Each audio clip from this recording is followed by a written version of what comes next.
The snow had been falling for several hours. Not the beautiful winter snow from postcards, dirty, grey, prickly. It flew almost horizontally due to the wind and stung his face, as if the city itself wanted to drive people off the street. It was January 13, 2026, in England, in the city of Mistmuir. 17-year-old Karl Ensign was running, hardly feeling his legs. He was a slim, tall guy with long brown hair. He couldn't remember how long he had been running. Maybe an hour, maybe a lifetime. A house was left behind. Screams, a broken plate, mother's voice, "It's all because of you." Father's voice, "Shut up for once in your life." Then a crash, crying, and more shouting. Karl squeezed his eyes shut, as if the memories could vanish with a single effort. But they didn't disappear, they have never disappeared. He ran to the bus stop and almost collapsed onto the wet bench. Above his head, a dim lamp flickered, emitting an unpleasant buzzing sound. There was no one around, only snow, and silence. Such silence only comes after scandals. When the ears still remember the screams, but the world suddenly becomes dead. Karl was trembling. He tried to wipe his tears with his sleeve, but the sleeve was wet from the snow. "I hate you," he whispered quietly. "I hate you." But there was no anger in his voice, only fatigue. He raised his gaze to the road. Empty. On the glass of the bus stop, someone had once drawn a little person with a marker, hanging by strings. A small, creepy marionette. Karl instinctively looked up. The strings led into the darkness. For some reason, he felt a chill stronger than before. After a few hours, a police car stopped nearby. The blue lights lazily reflected in the snow. The door opened. "Hey, kid." A man in uniform got out of the car and cautiously approached closer. "Are you here alone?" Karl didn't answer anything. "You'll freeze to death. Where are your parents?" Silence. The police officer exchanged glances with his partner. The woman gently sat down next to him. "What's your name?" "Karl." "Karl, we don't want to hurt you." He suddenly looked up. "Don't take me home." They fell silent. Something human appeared in her gaze. Not pity. Worse, compassion. "We have to," she said quietly. Karl jumped up. "No." He lunged away, but the man grabbed his hand. And then Karl struck. Suddenly. Instinctively. Not because he wanted to, but because he was scared. The world of adults always grabbed his hands too tightly. A short scuffle began. The snow crunched underfoot. "Calm down. Calm down." Karl was trying to break free, breathing heavily. "I won't go back there." They still pinned him against the car. He closed his eyes and stopped resisting. He was seated in the car. While he was being taken to the police station, he lost track of time, and all his thoughts became jumbled in a single pile. The police station smelled of cheap coffee, wet clothes, and exhaustion. Karl sat across from the investigator and stared at the table. "Did they hit you?" "Sometimes." "Did they often argue?" Karl smirked. "You ask as if this is something unusual." The man sighed heavily. "Karl, they hate each other," he interrupted.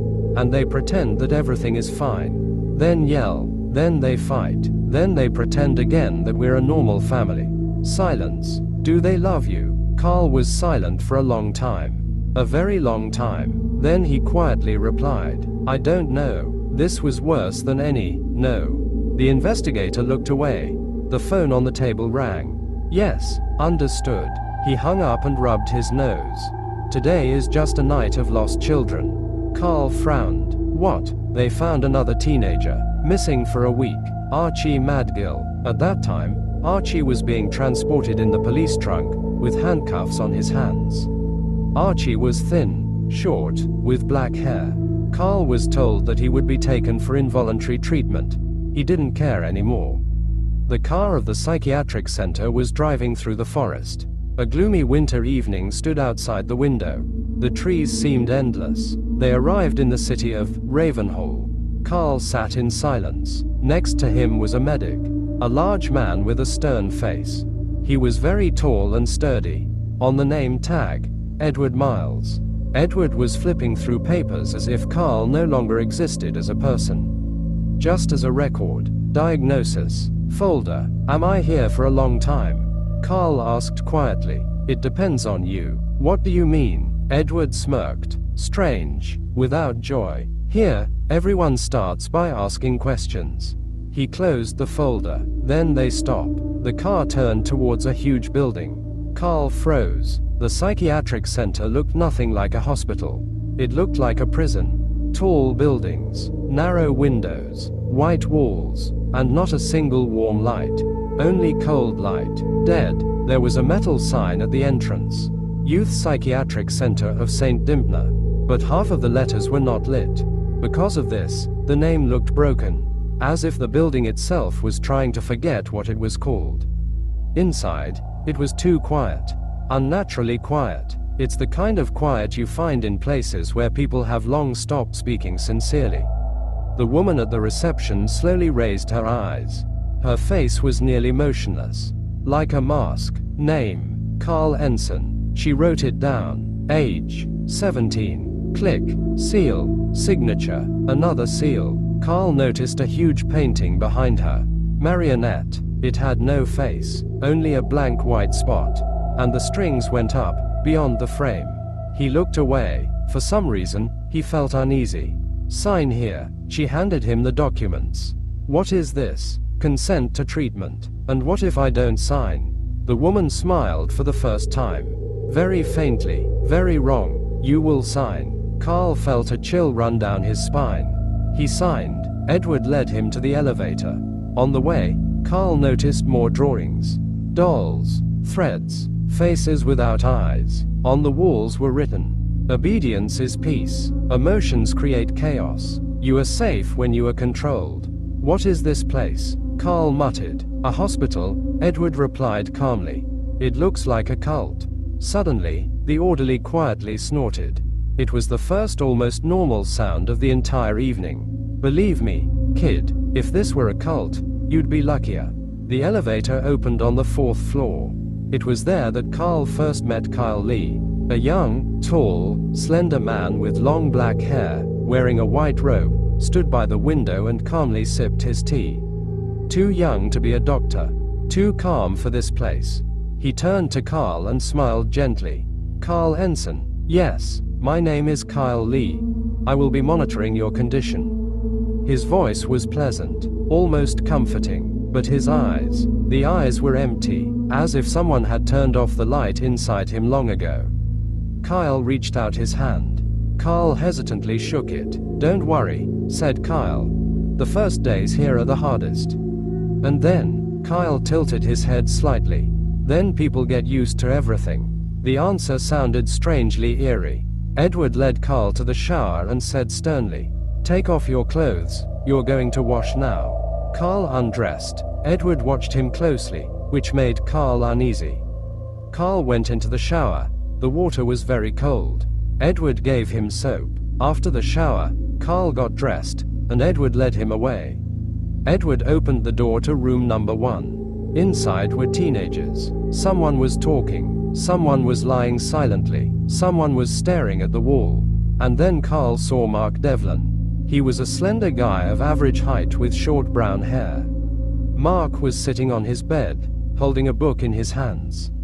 He looked up, and for the first time in a long while, real emotions appeared on his face. Karl froze. Mark.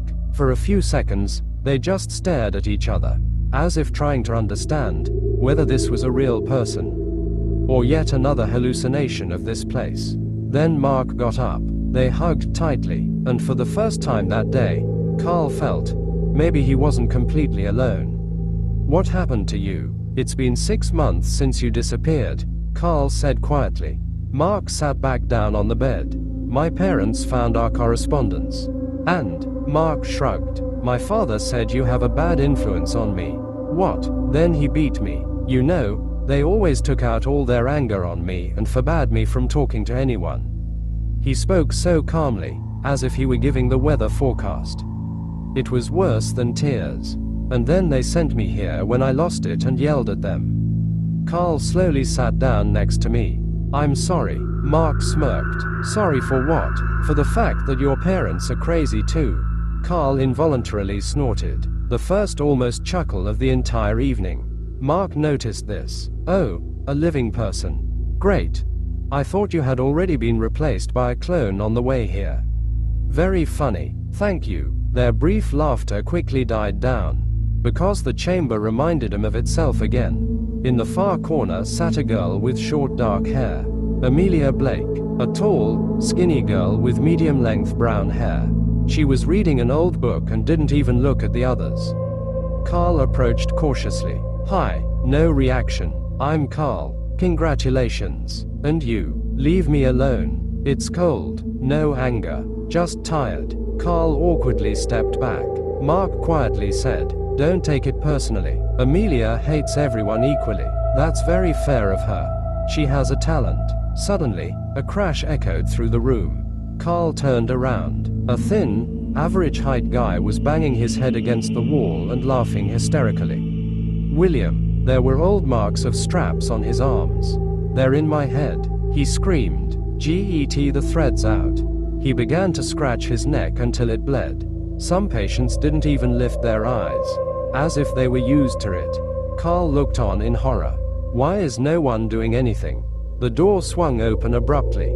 Edward, Fred, and Charles, the three orderlies, entered calmly, as if they had come to fix a broken chair. William rushed at them. Edward dodged. Fred grabbed William by the arms.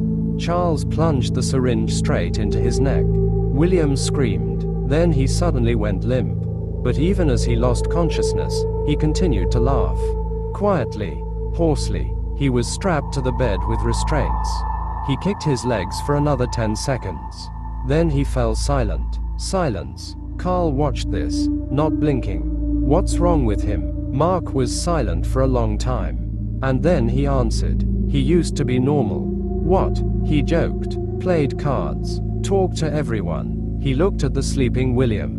Then the injections started. Karl felt an unpleasant cold inside. What other injections? Mark looked at the cameras in the corner of the ceiling, and very quietly said, children are not treated here, Karl. He leaned closer. They are broken here. At that moment, a calm children's melody played in the hallway. Too cheerful for this place.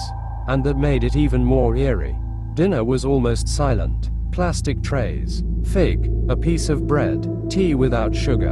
Amelia only ate bread. Karl noticed this. Aren't you hungry? I am hungry. Then why? I just can't. She looked away, and Karl didn't continue. Sometimes people have wounds that should not be touched with hands. After dinner, Benjamin Barnard appeared. Tall man with perfectly styled hair and a polite smile. Too polite. He handed out pills, calling patients by their last names. Devlin, Blake, Anson. Karl approached. The pills lay in his palm. White, small, almost harmless. They will help you feel better, Benjamin said softly. Mark quietly smirked behind him. Karl swallowed the pills, although for some reason he felt as if he had made a mistake. At night, the light in the room was turned off exactly at 10. No conversations, no sounds, only breathing. Karl lay there and looked at the ceiling. Mark's words lingered in his mind. Children are broken here. The wind howled outside. Somewhere in the dark, William was quietly laughing. Creak, creak, creak. Karl turned his head. On the wall opposite hung a drawing of a puppet. In the shadows, it seemed as if the strings were slightly moving. He closed his eyes, but sleep did not come. Because for the first time in his life, Karl understood. Sometimes the scariest places are not those where they want to kill you, and those where they want to turn into someone else. The night was cut by a phone call. Edward Miles abruptly opened his eyes and cursed through his teeth. The lamp on the bedside table flickered, painting his face in a painfully yellow hue. He picked up the receiver. What else? The tired voice of the guard came from the dynamics. New patient, just brought in. Teenager, aggressive. Edward let out a heavy sigh. These children don't need to sleep at all. He put on his uniform and went down the staircase. The corridors of the psychiatric center looked even worse at night. The white walls turned gray, and the drawings of the puppets seemed to watch every step. A guy with black hair and empty eyes was sitting at the entrance. Archie Madgill. Fresh cuts were visible on his arm. Get up, Edward said dryly. Archie got up on his own. I'm not disabled. I can walk. Edward froze. Annoyance flickered in his gaze. Here, you will do what you're told. Then say it properly. For several seconds, they looked at each other. Then Edward roughly pushed the door. 4th floor, room 2. Archie silently walked ahead, and that was what irritated Edward the most. Not the screams, not the tears, not the hysteria, but people who stopped being afraid too quickly. Get up. 6 in the morning. The light struck his eyes so sharply, as if someone were trying to torture him with electricity. Karl flinched. Benjamin Barnard was already in the room with a box of pills. William had been untied from the bed.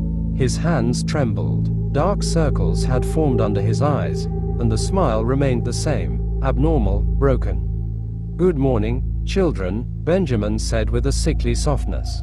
Today is an important day. He handed out the pills by name. Some swallowed him immediately. Some, like Amelia, hid them. Karl noticed this again. Benjamin held his gaze on William. How are you feeling? William laughed, quietly, almost happy, and from that laughter, Karl felt colder than yesterday outside. So what did you mean yesterday? Karl quietly asked Mark. They were sitting by the window of the ward. Outside the glass, snow was slowly falling. About the experiments. Mark was silent for a long time. Then he said, they want to break the human mind. Why? To control it. Karl frowned. Control. How? Like a puppet. He nodded toward the drawing on the wall. Without pain, without desires, without identity. The perfect person for the system. Karl nervously smirked. That sounds like nonsense. Just look around. Karl wanted to respond, but suddenly he saw William. He was standing behind Amelia, and he was smiling. In a second, he suddenly grabbed her by the hair and threw her to the floor. Amelia screamed. William raised his hand. Mark didn't even flinch. Hey, Karl jumped up. He grabbed William, pulling him away. William started laughing right in his face. Sanitary workers, shouted Karl. The door swung open. Edward entered first, and without warning, hit William on the head with a club. He collapsed, like a broken doll. Drag him away, Edward said. Fred and Charles dragged William across the floor.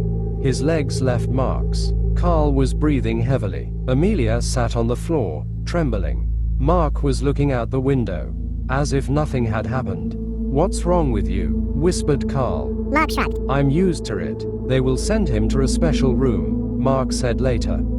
That's where they keep those who interfere. What kind of room? Mark slowly shifted his gaze, and for the first time during all this time, real fear appeared in his eyes. It's better if you don't know. After a few minutes, Benjamin entered Steve Fine's office. Steve was standing by the window. High, gray-haired, with a perfectly straight posture. He didn't look like a doctor. More like a person who was used to observing suffering from a distance. Has the new medication started to be distributed? He asked. Yes. Reaction. The first signs will start soon. Increased aggression, irritability, loss of empathy, sleep problems. Steve nodded in satisfaction. Great. Benjamin hesitated. The staff really shouldn't interfere. Yes, even if the children hurt each other.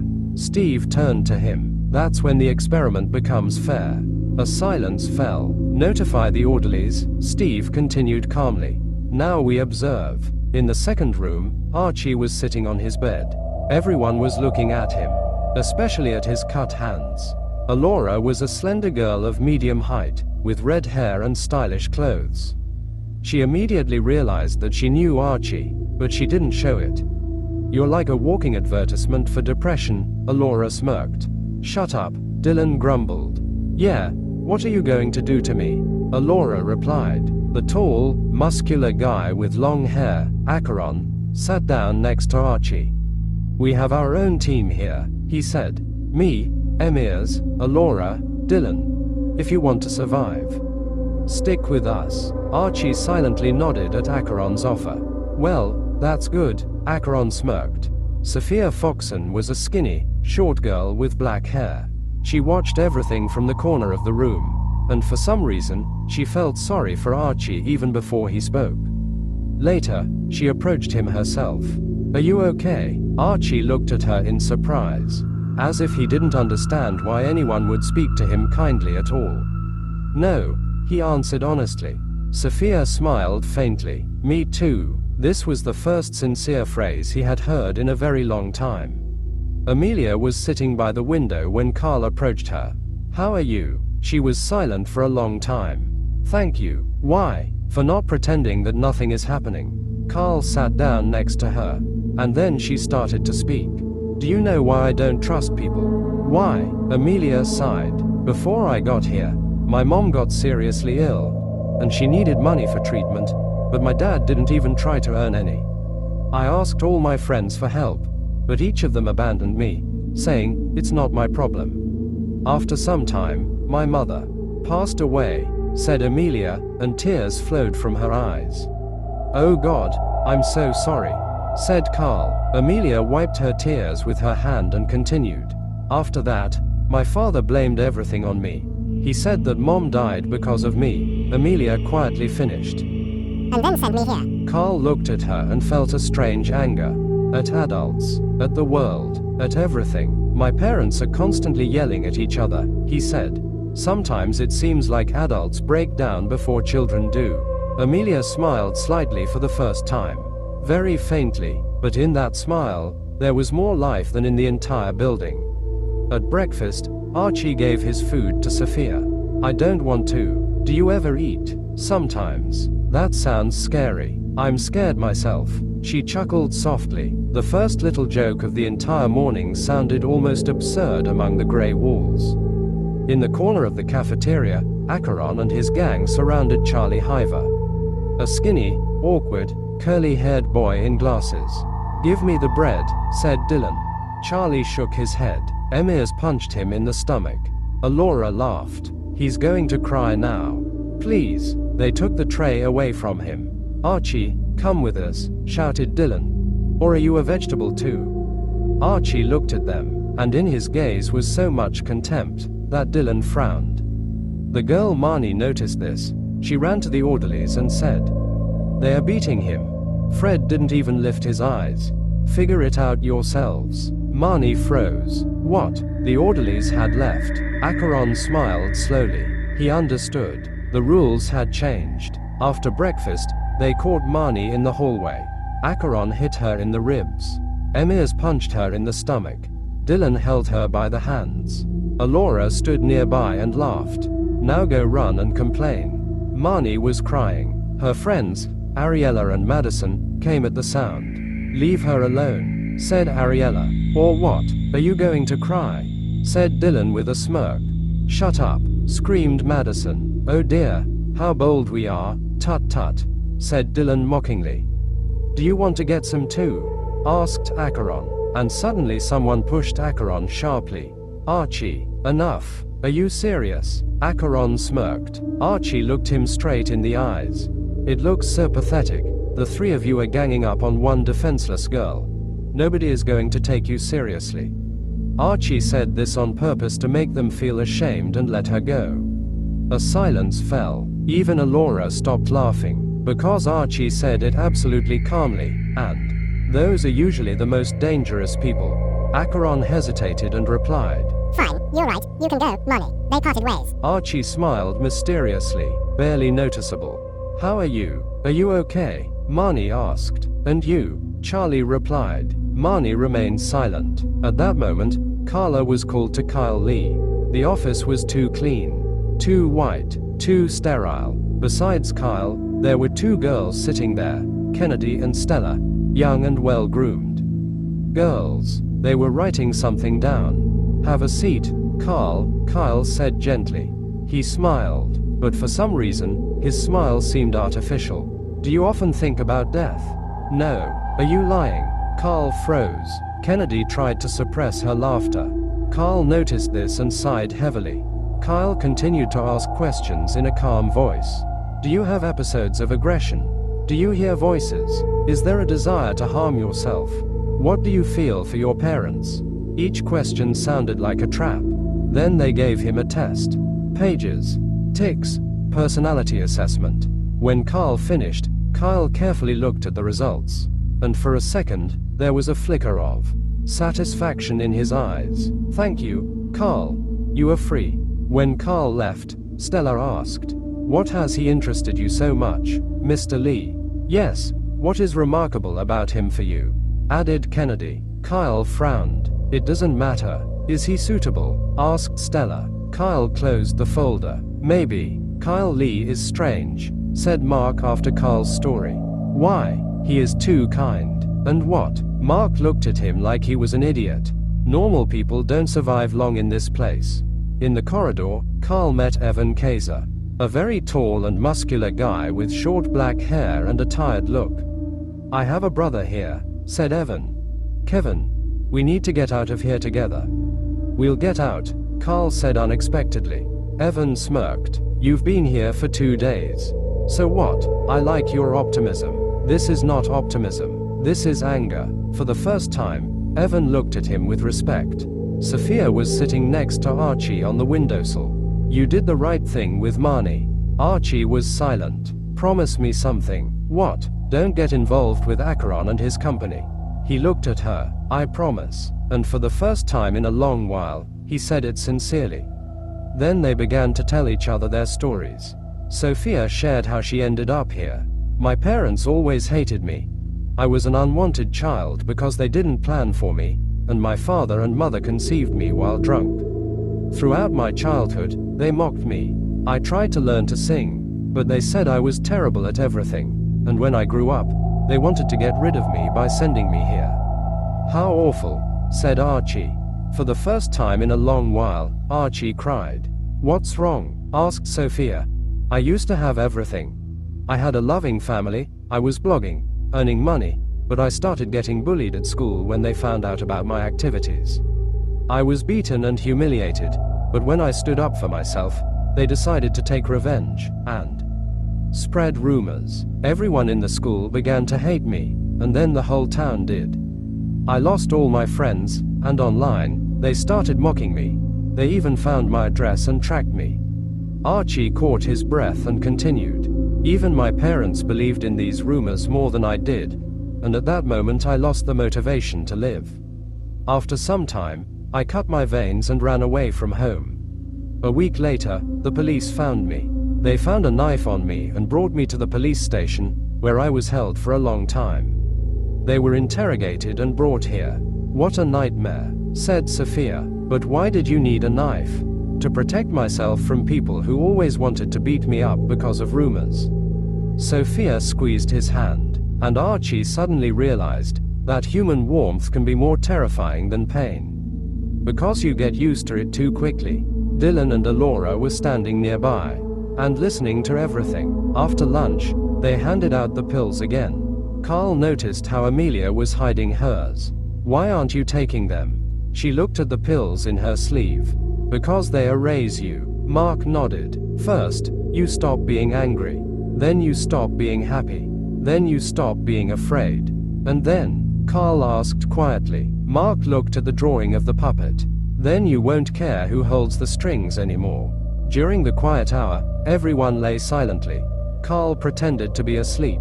But he was thinking about Kyle Lee.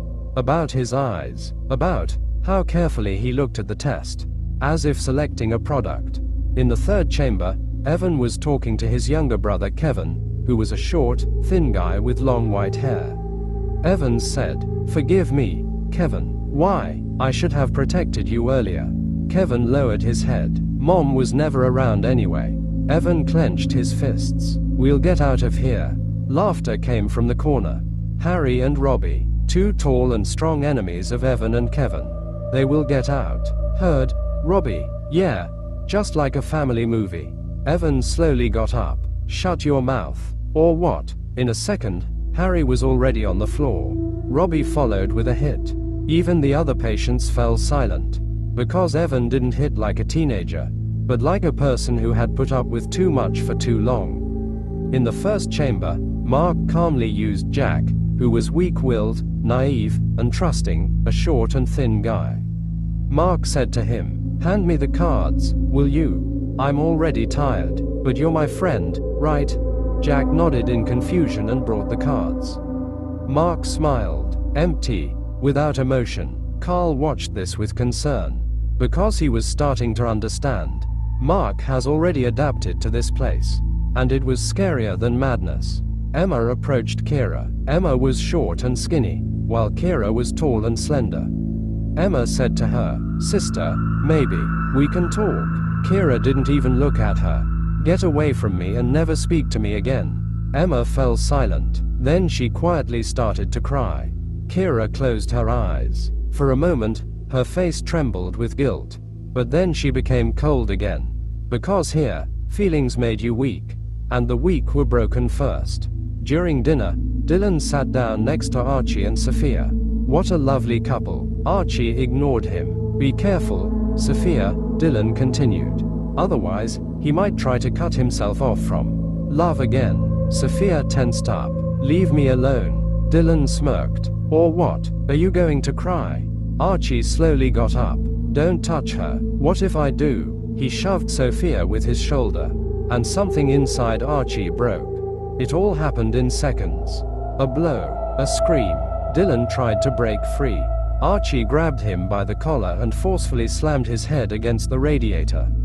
A crack sounded. Silence. Dylan slowly slid down. Blood spread across the floor. Sophia covered her mouth with her hands. Alora was surprised, but deep down she was glad.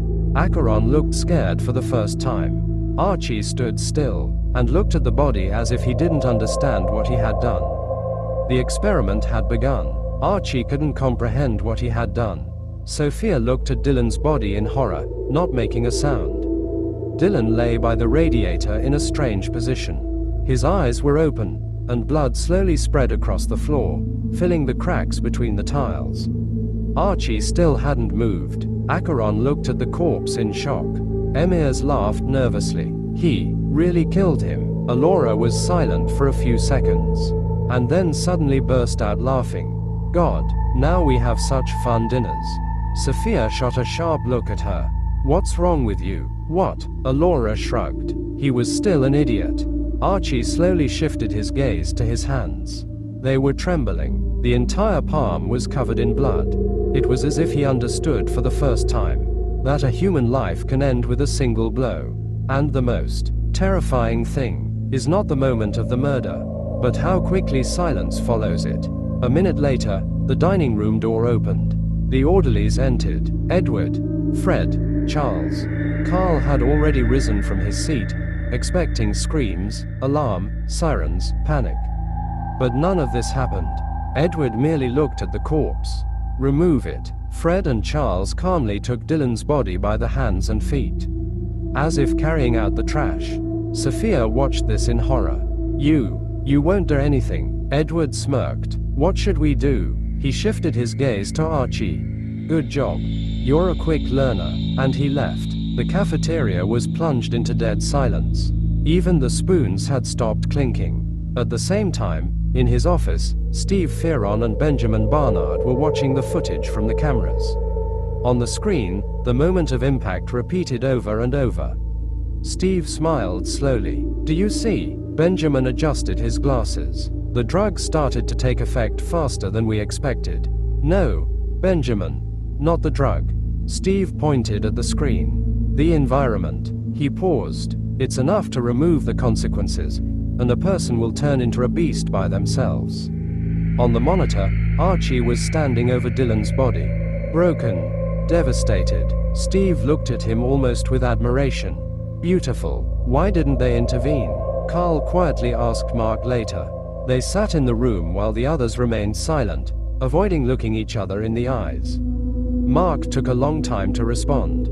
"I don't know, but a person died. People have died here before."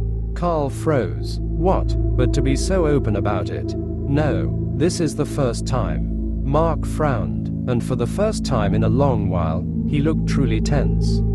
"It means that something has changed." The door of the ward swung open. Benjamin walked in with a box of pills.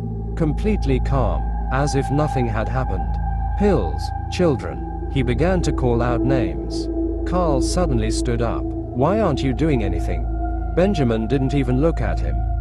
What are you talking about? A man has died. And Karl felt everything boiling inside him. Do you even care? Benjamin finally looked up and smiled, calmly, almost affectionately. And do you think anyone actually cares about you? He stepped closer. Your parents didn't. The society did not exist. Why should it be for us? The silence became heavy. You are an error for the world, which is easy to hide. Karl hit him, more precisely, tried. Benjamin intercepted his fist with one hand. Easy, too easy, snapped his fingers. Mr. Miles. Edward appeared almost immediately. Take him away. Karl was struggling. Let me go. Mark looked away. Amelia watched with pain, but no one helped, because everyone here had already begun to understand. Heroism. This is a luxury, which this place quickly breaks. Carla was brought to the iron door at the end of the corridor. Edward opened it. Welcome to the special room. It was almost dark inside. Only a flickering light bulb in the ceiling. Damp walls. The smell of medicine. And someone's quiet laughter. William was seated in the corner. He slowly raised his head. And smiled. Well, hello, Karl. The light bulb flickered. You're going to have a very fun night tonight. At that moment, Archie was walking down the corridor back to the second ward. His hands were still covered in blood. He felt empty, as if someone had turned off the light inside. Edward came out to meet him. So, what's up? He smirked. Is your conscience bothering you? Archie looked at him with a deadpan expression. Go to hell. Edward's smile disappeared. He slightly tilted his head. Brave. Archie passed silently by, but Edward had already noted it. When Archie entered the room, Sophia immediately looked at him. With fear, not because she hated him, but because she saw how a person can break in just one evening. Archie sat on the bed and just stared at the floor. Acheron and Emmias looked at him with hatred. You're really crazy, Emmias hissed. Archie didn't react at all. Then Acheron stepped closer. He grabbed him by the neck. You killed our friend. Archie didn't even resist, as if he didn't care anymore. And that's what angered Acheron the most. But the door opened. Edward. Acheron instantly let go of Archie. The fear of adults here was still stronger than the rage. Edward approached Archie. He squeezed his hand. Too hard. Come with me. Let go. Archie tried to break free, but Edward only twisted his wrist tighter. Sophia got up. Where are you taking him? None of your business. Archie met her gaze, and in that gaze, there was so much fatigue, as if he was already saying goodbye. Edward dragged him into the shower. He closed the door. Silence. Then a blow. Archie fell onto the tiles. The next blow landed in his stomach. Then again, and one more thing. Quiet, quiet, don't move, Edward said calmly. Do you think you can do whatever you want? He struck methodically, almost calmly, like a person who has long been used to inflicting pain. Archie spat blood. Go to hell. Edward slammed his head against the wall. Then he tied his hands and left on the cold shower floor. Sit down. Think about life. The door slammed shut. Archie was left alone, amid the drops of water that slowly fell from the poorly closed faucet.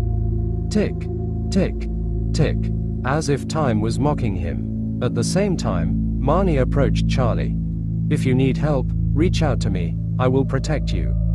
Charlie smiled faintly and nodded his head. We won't be harmed, Acheron said quietly at night. Emmias smirked. I realized that after Dylan. They lay on their beds while the others pretended to sleep. We'll have some fun tonight. Who? Acheron looked at Marnie. She was sleeping, clutching the blanket to herself. You know yourself. And at that moment, the mental hospital finally ceased to be a place of treatment. It became a cage, where predators were no longer kept on a leash. You were in this room? Amelia quietly asked Mark. I was. How long? Mark looked at the ceiling. A month. Amelia turned pale. A month? You can go crazy there quickly. He smirked. Or you become your true self. And who have you become? Mark was silent for a long time. I don't know, and it was the most honest answer he had ever given. In the special room, William slowly approached Karl. The light bulb flickered. Shadows twitched, like strings of marionettes. "Are you afraid of me?" whispered William. Karl looked calm. "No." William froze. "Why?" "Because I think you are not a bad person." William's smile faltered. "What?" "I know, they made you this way." William stepped back, as if those words hit harder than a fist. "No," said William. "You are not a monster," replied Karl. William clutched his head. Memories flashed before his eyes. Laughter, friends, sunshine, someone's face. And then, injections, straps, screams. Tears flowed from his eyes. "Why have I become like this?" Karl stepped closer. "Because nobody helped you," William cried, quietly, like a child. "They turned me into a monster. I don't want to be like this." Karl sat down next to her. "Everything will be fine. You're lying." "Maybe." Karl smiled weakly. "But sometimes people need not the truth, but hope." William calmed down, and for the first time in a long while, he fell asleep without laughter. And Karl stared at the ceiling all night, and remembered his childhood, how one winter, his parents were not yet shouting at each other. How he flew a paper airplane. How Mom laughed then. He suddenly realized, the most terrifying thing about growing up is not that the world is cruel. Is not the moment of the murder. It's that you gradually forget what you were like before this cruelty. At night, Acheron and Emmaus approached Marnie's bed. Quietly, like predators. Emmaus pressed the pillow against her face and began to suffocate her. Marnie started to thrash. Acheron struck her in the stomach. Then again. Sophia woke up abruptly and froze. Charlie began to cry quietly in horror. Alora watched this with interest. Almost amusing. Ariella and Madison rushed to help. "Stop." They pushed Emmaus away. Marnie was no longer breathing. Acheron hit Ariella in the face. Emmaus knocked Madison down, and something worse than a fight began. They kicked them, while they screamed. Until the screams turned into gasps. "Die!" Acheron yelled. "Stupid creature." Alora laughed. Emmaus, breathing heavily, looked at the bodies and smirked. "Listen, they actually look better this way." Charlie covered his ears with his hands. Sophia sat still, unable to even cry. Because at some point, fear becomes too great for tears. No one slept until morning. Besides Acheron, Emmaus and Alora, they lay still, as if nothing had happened. At 6 in the morning, the orderlies silently removed the bodies. Edward was whistling to himself. Fred was smoking by the window. Charles yawned. Benjamin was handing out pills. As always, as if death had become part of the schedule. Later, Benjamin entered Steve's office. "Well, the results are excellent," said Steve. "It's time to launch the next experiment." "Has Mr. Chuck Lee finished work on the project?" "He was supposed to." Benjamin smiled. "Then we'll start soon." He paused. "What about Karl?" Steve pondered. "I'll talk to him. Do you think he'll be suitable? He reminds me of Kyle Lee when he was a teenager." Steve looked out the window. "Such people are dangerous." "Why?" "Because they still believe in humanity." "I've been here for a year," William quietly said to Karl in the morning. They were having breakfast in a special room. "And I've almost forgotten who I am." Karl looked at him intently. "And now?" William smiled weakly. "Lynn. Now, I remember a little. B. In the second chamber, Acheron and Emmaus mocked Charlie again. "Take off your glasses." Charlie complied with trembling hands. "Now the clothes." He began to cry, but he did everything he was told. Because after last night, everyone understood. The good die first here. Sophia sat silently, and she thought only of Archie. Because he was the only person next to whom fear became weaker. Meanwhile, Alora laughed at Charlie and made dumb jokes, causing Emmaus to burst into laughter.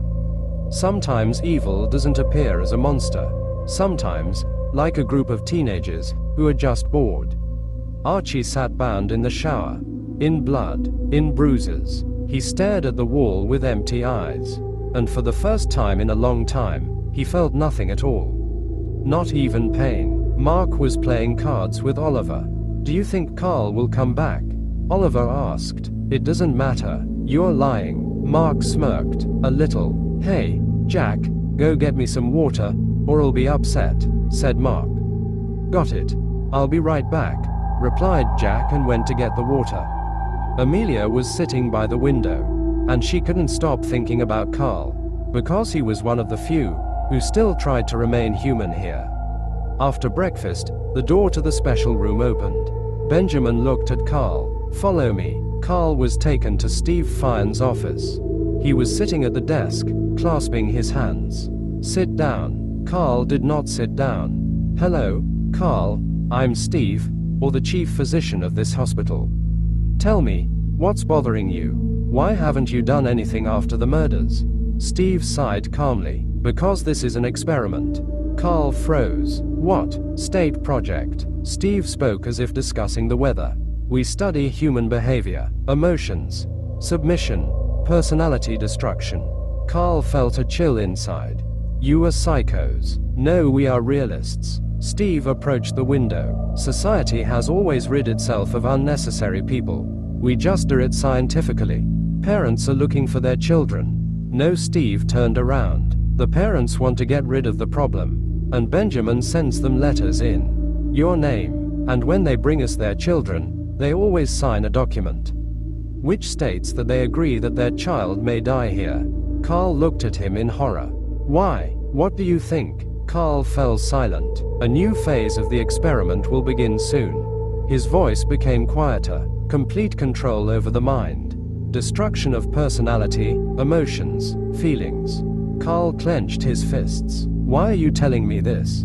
Steve looked at him carefully. Because you are different from the others. How? You are still trying to save people.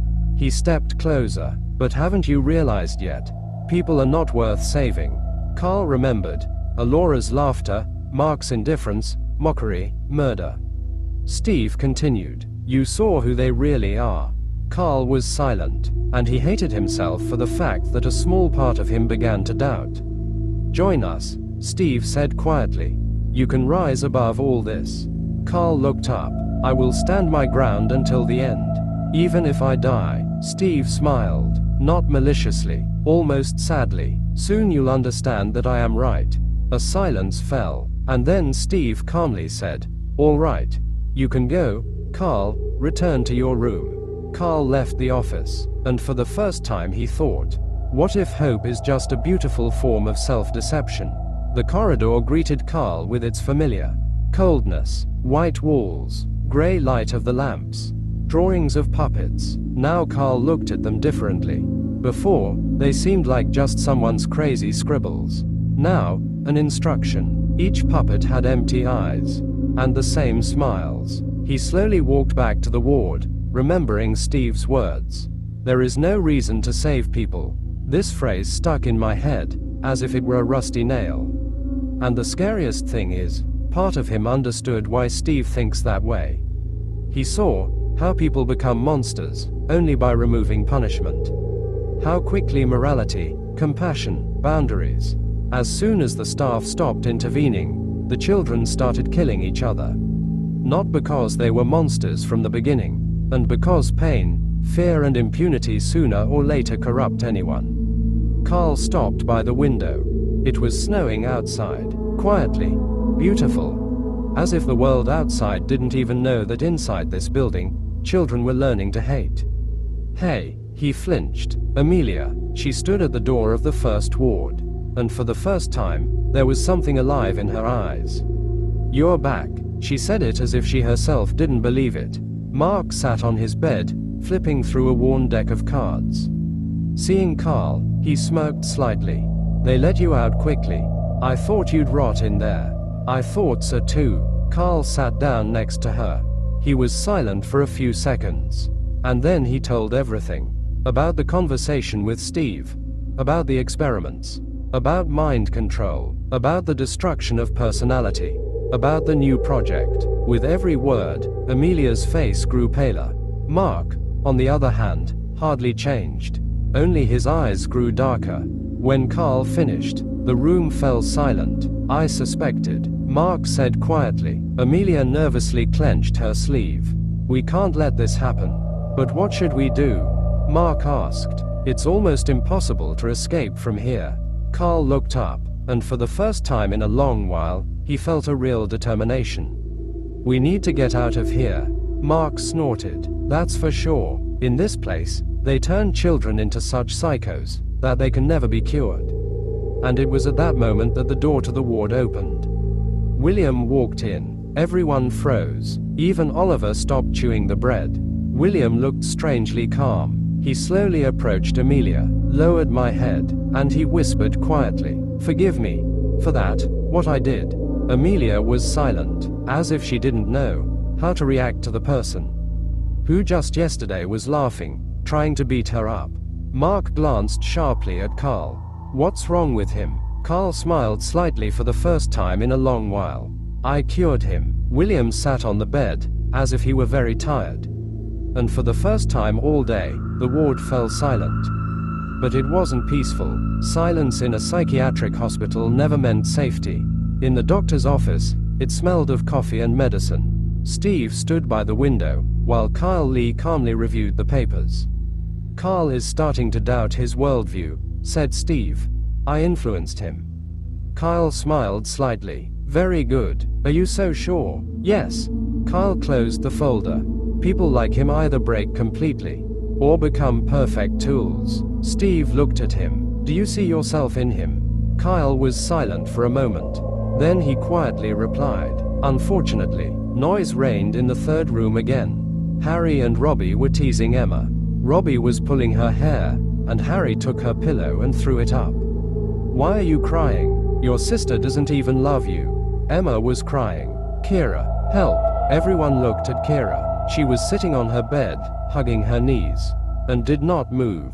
Harry burst out laughing. "See, no one cares about you." Emma lowered her head, and at that moment, Evan's voice rang out. "Enough."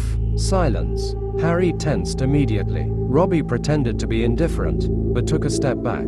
They remembered well how Evan had beaten him not long ago. Evan slowly stood up. "I said, that's enough." Harry snorted. "Come on, we're just one more word, and you'll be picking your teeth off the floor." Robbie quickly pulled Harry back. "Let's go." When they left, Emma cried quietly, burying her face in her knees. Kira stared at the wall, but her fingers trembled. In the second room, Alora sat down next to Sophia. "What's wrong? Are you feeling sad?" "Leave me alone." Alora smiled. "I know that you were in love with Archie." Sophia shot a sharp look at her. "What are you talking about?" Alora laughed. "Right now, you're probably sitting there thinking, he will come back and save me. It's none of your business," said Sophia. Alora leaned in closer. "By the way, I can tell Acheron and Emirs what you are up to." Sophia turned pale. "Just try it. What do you want from me?" Alora leaned back. "Just relax. I was joking." Pause. And then she unexpectedly said, already calmer, "Just remember, I know him very well. People like him take advantage of people like you. You call it love, but in reality, it's dependency." Sophia clenched her fists. "You know nothing." Alora left, whistling some melody, but the words still remained. Because sometimes the scariest thoughts are not those that enemies say, and those that contain a grain of truth. After lunch, they handed out the pills again. Then they announced quiet hours. The chambers sank into semi-darkness. It was then that Kyle Lee entered the first chamber. "Karl, come with me." This time they were alone in the office. Kyle sat calmly, like an ordinary psychologist. But Karl already felt this man was more dangerous than the orderlies. "Sit down." Karl sat down across from him. Kyle stared at him for a long time, and then suddenly asked, "You hate your parents, don't you?" Karl frowned. "No, really, they allowed each other to destroy you for years." Karl was silent. Kyle continued calmly, almost gently. "They did not protect you, did not save you, did not notice how bad you were." Karl got angry and shouted, "Stop." Kyle made notes in his notebook. "Why do you need this?" Karl asked sharply. Kyle smiled. "I want, so that you can overcome the same path that I have walked through." "That won't happen." At this point, You need to realize that people are monsters, who think only of themselves. Karl looked him straight in the eyes. Your system turns them into monsters. Kyle tilted his head slightly. No, the system merely reveals their true essence. He spoke calmly, without malice, and that is why his words were more frightening. We have a lot in common, Karl. Injuries, fears, perspectives. We are nothing alike, said Karl. Kyle quietly chuckled. I used to be just like you. Karl stood up. But you succumbed to the system. And let it destroy you. But I won't. Kyle looked up. Not yet. A silence fell. Karl headed towards the door. And then Kyle said, do you want to get out of here? Karl stopped. There are evacuation planes on the roof. Give it a try. I'm even curious to see how you will survive. As you try to save the others. Karl slowly walked out, slamming the door shut, and Kyle remained sitting in the dark. And he was smiling. Karl went to the first ward and told Mark and Amelia about the conversation with Kyle. What's with his strange attachment to you? Amelia asked. Yes, and why does he trust you so much?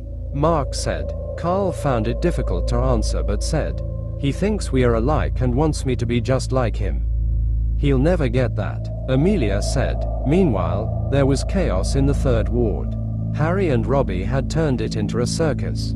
They were throwing pillows, jumping on the beds, fighting. They were shouting, interfering with everyone. Robbie was especially trying to impress Harry. He approached the group playing cards.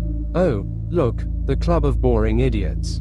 The short long-haired guy Mason looked up irritably. Get lost. Robbie demonstratively spat on his shoulder. Nelson jumped up. Are you out of your mind? Evans sighed heavily. Calm down, both of you. Robbie straightened his shoulders. And don't act like you're in charge. We do what we want. But we're not touching you or your little brother, so just be happy. Harry approvingly slapped him on the shoulder. Robbie beamed with pride. Evan looked at them wearily. Sometimes, stupidity irritated him more than cruelty. Because at least cruelty is conscious. At the same time, Robbie was ready to betray his leader Harry at any moment and was just waiting for the right moment.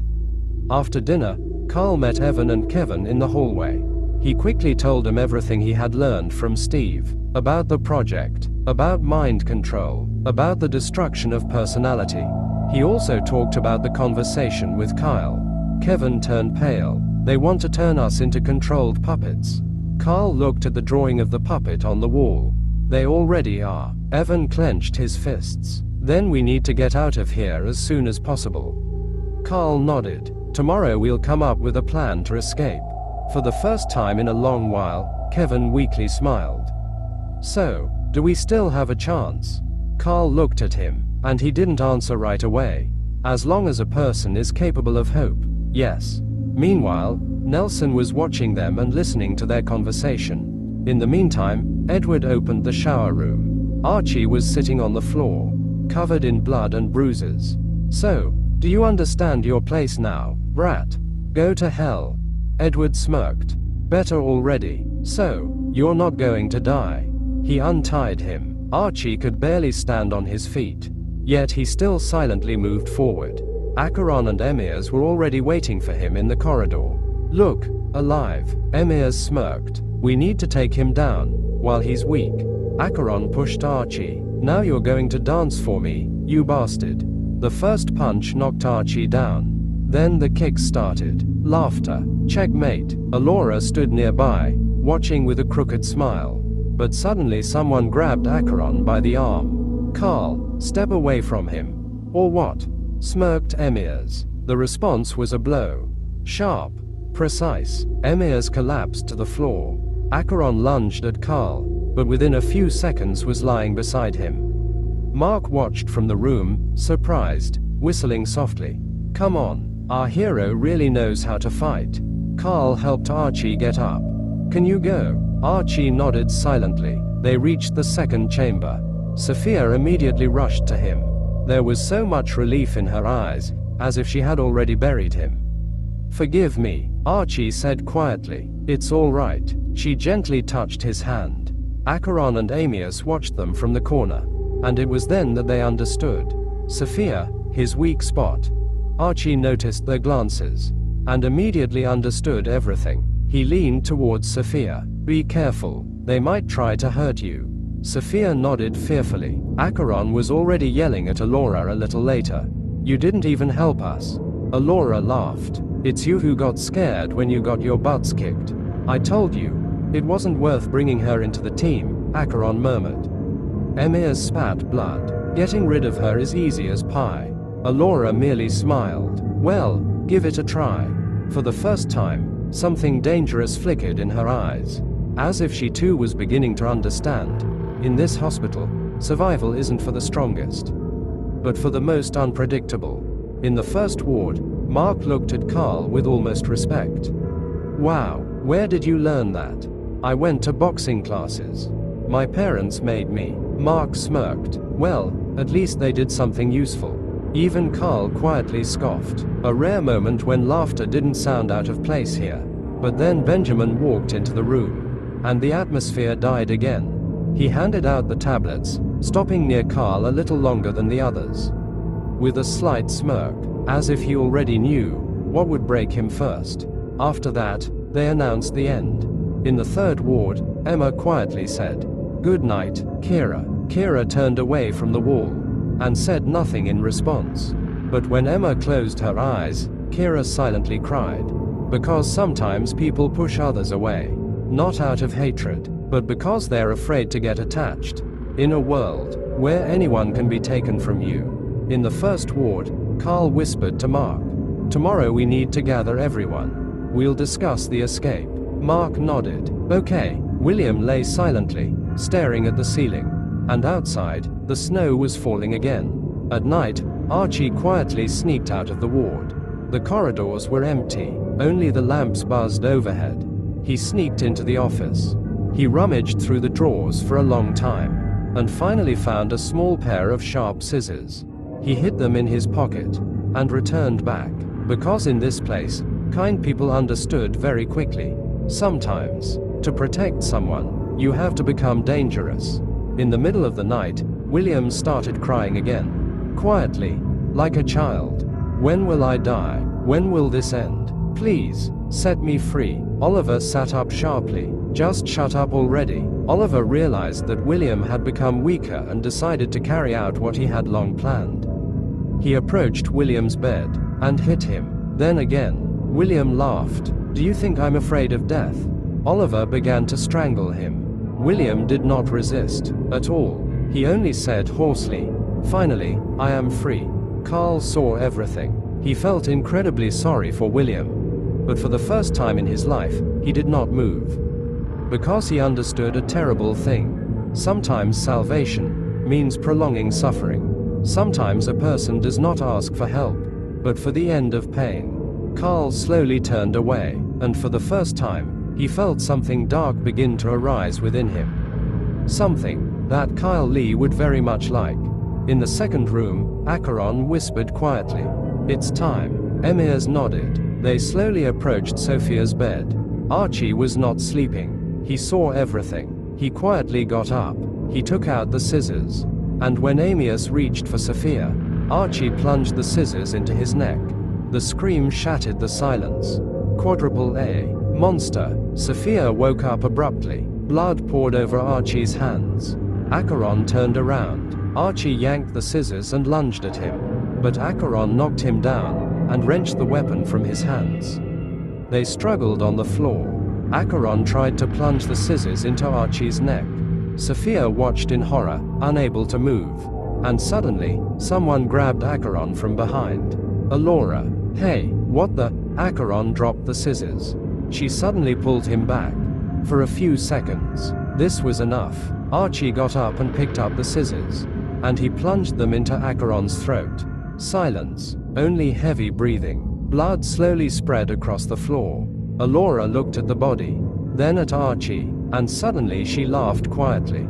Not joyfully, more nervously. "Don't thank me." Blood slowly dripped from the scissors onto the floor. Archie was breathing heavily. Sophia sat on the bed, hugging her knees to her chest, unable to take her eyes off Acheron's body. She was shaking so violently that it felt like the hospital was trembling along with her. and Alora continued to nervously chuckle. "You know," she said, wiping a tear from her hysterical laughter. "Just yesterday, that idiot was calling himself the king of the ward." Acheron was gasping on the floor, clutching his neck.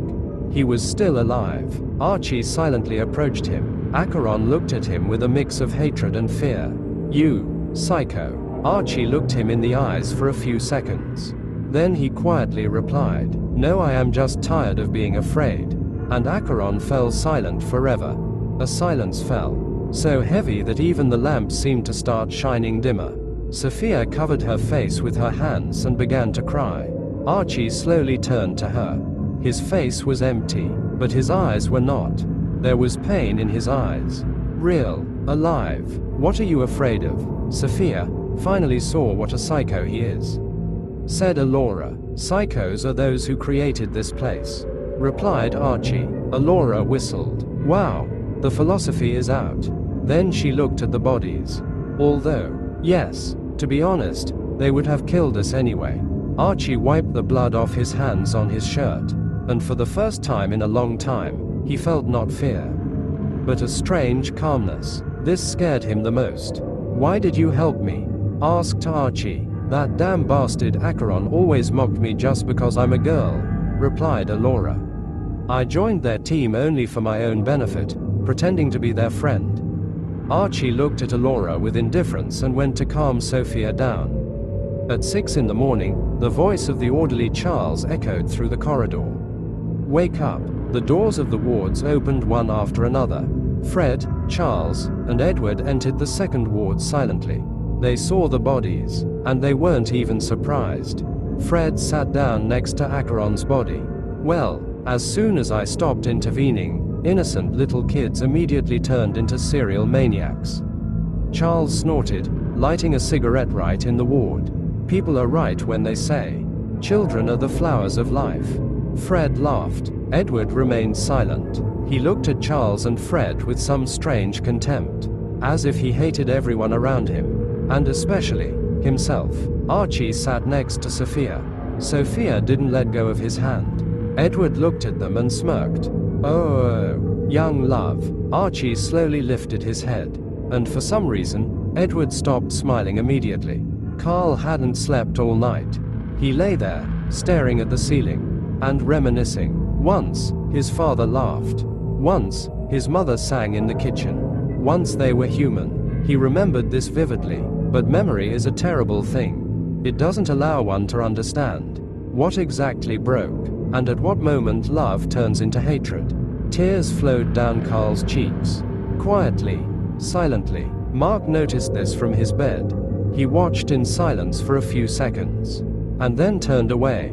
But for the first time in a long while, there was regret in his eyes. After taking the pills, the pale and thin girl Hetty approached Archie and Sophia. She smiled. Strange. Too calm for a person among corpses. "You won't succeed," she said.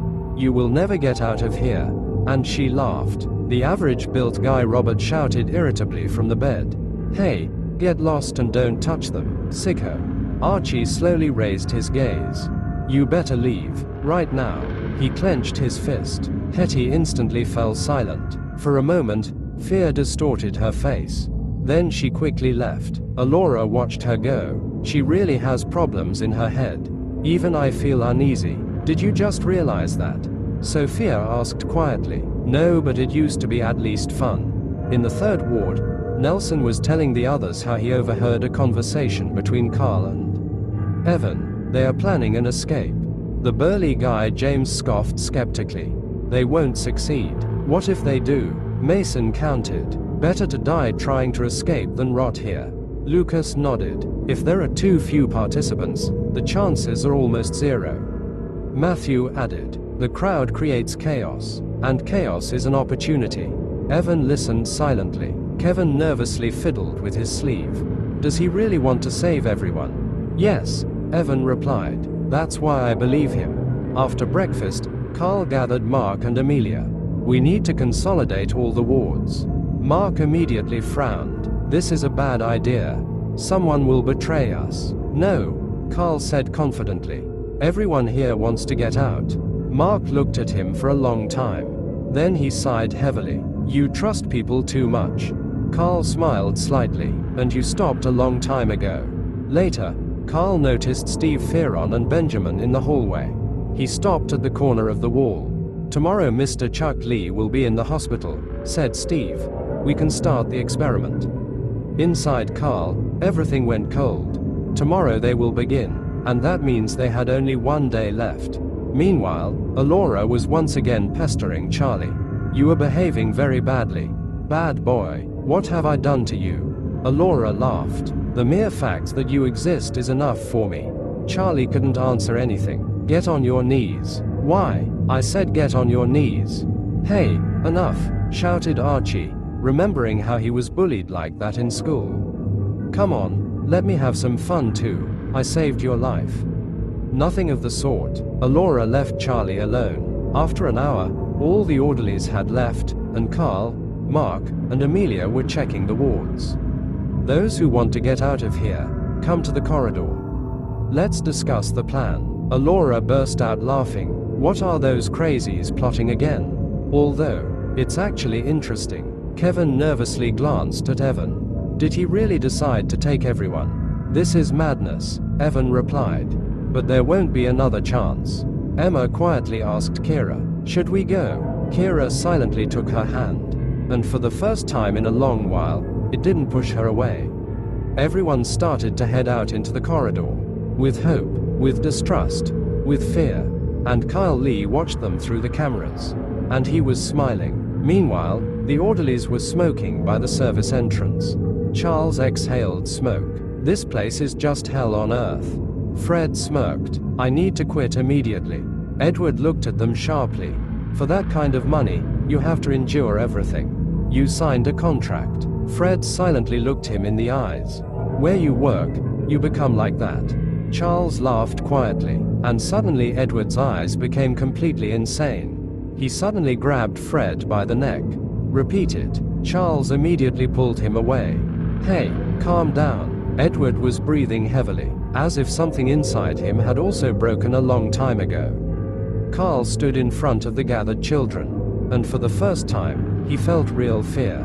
Not for himself, for them. A new experiment will start here soon, he said. They want to destroy our identity, our emotions, turn us into controlled puppets. Alora snorted. Complete nonsense. Do you think anyone will believe you? You don't have to believe me, Mark said calmly. You'll regret it later. She fell silent. Karl continued. There are airplanes on the roof. We can escape. Oliver frowned immediately. How do you know that? Harry squinted suspiciously. Maybe he was sent to set us up. What if this is a test? Enough, Karl said sharply. I just want to save you. Hetty suddenly shouted. Save? I won't let you escape from here. You're all destined to die here. I will tell everything. Mark instantly looked at her with an icy glare. If you tell, we will kill you. You can stay here, and soon there will be nothing left of you. Hetty turned pale. I was just joking. I'm with you. Karl wearily closed his eyes. Then he quietly said, listen, I know that many of you have stopped believing in people. But if we don't unite now, we will die here alone. Many of us found the motivation to continue living right here. So let's all together escape, and become happier than ever. A silence fell, heavy. The girl Luna was the first to whisper. He really wants to save us. Alice swallowed. Can we really become free?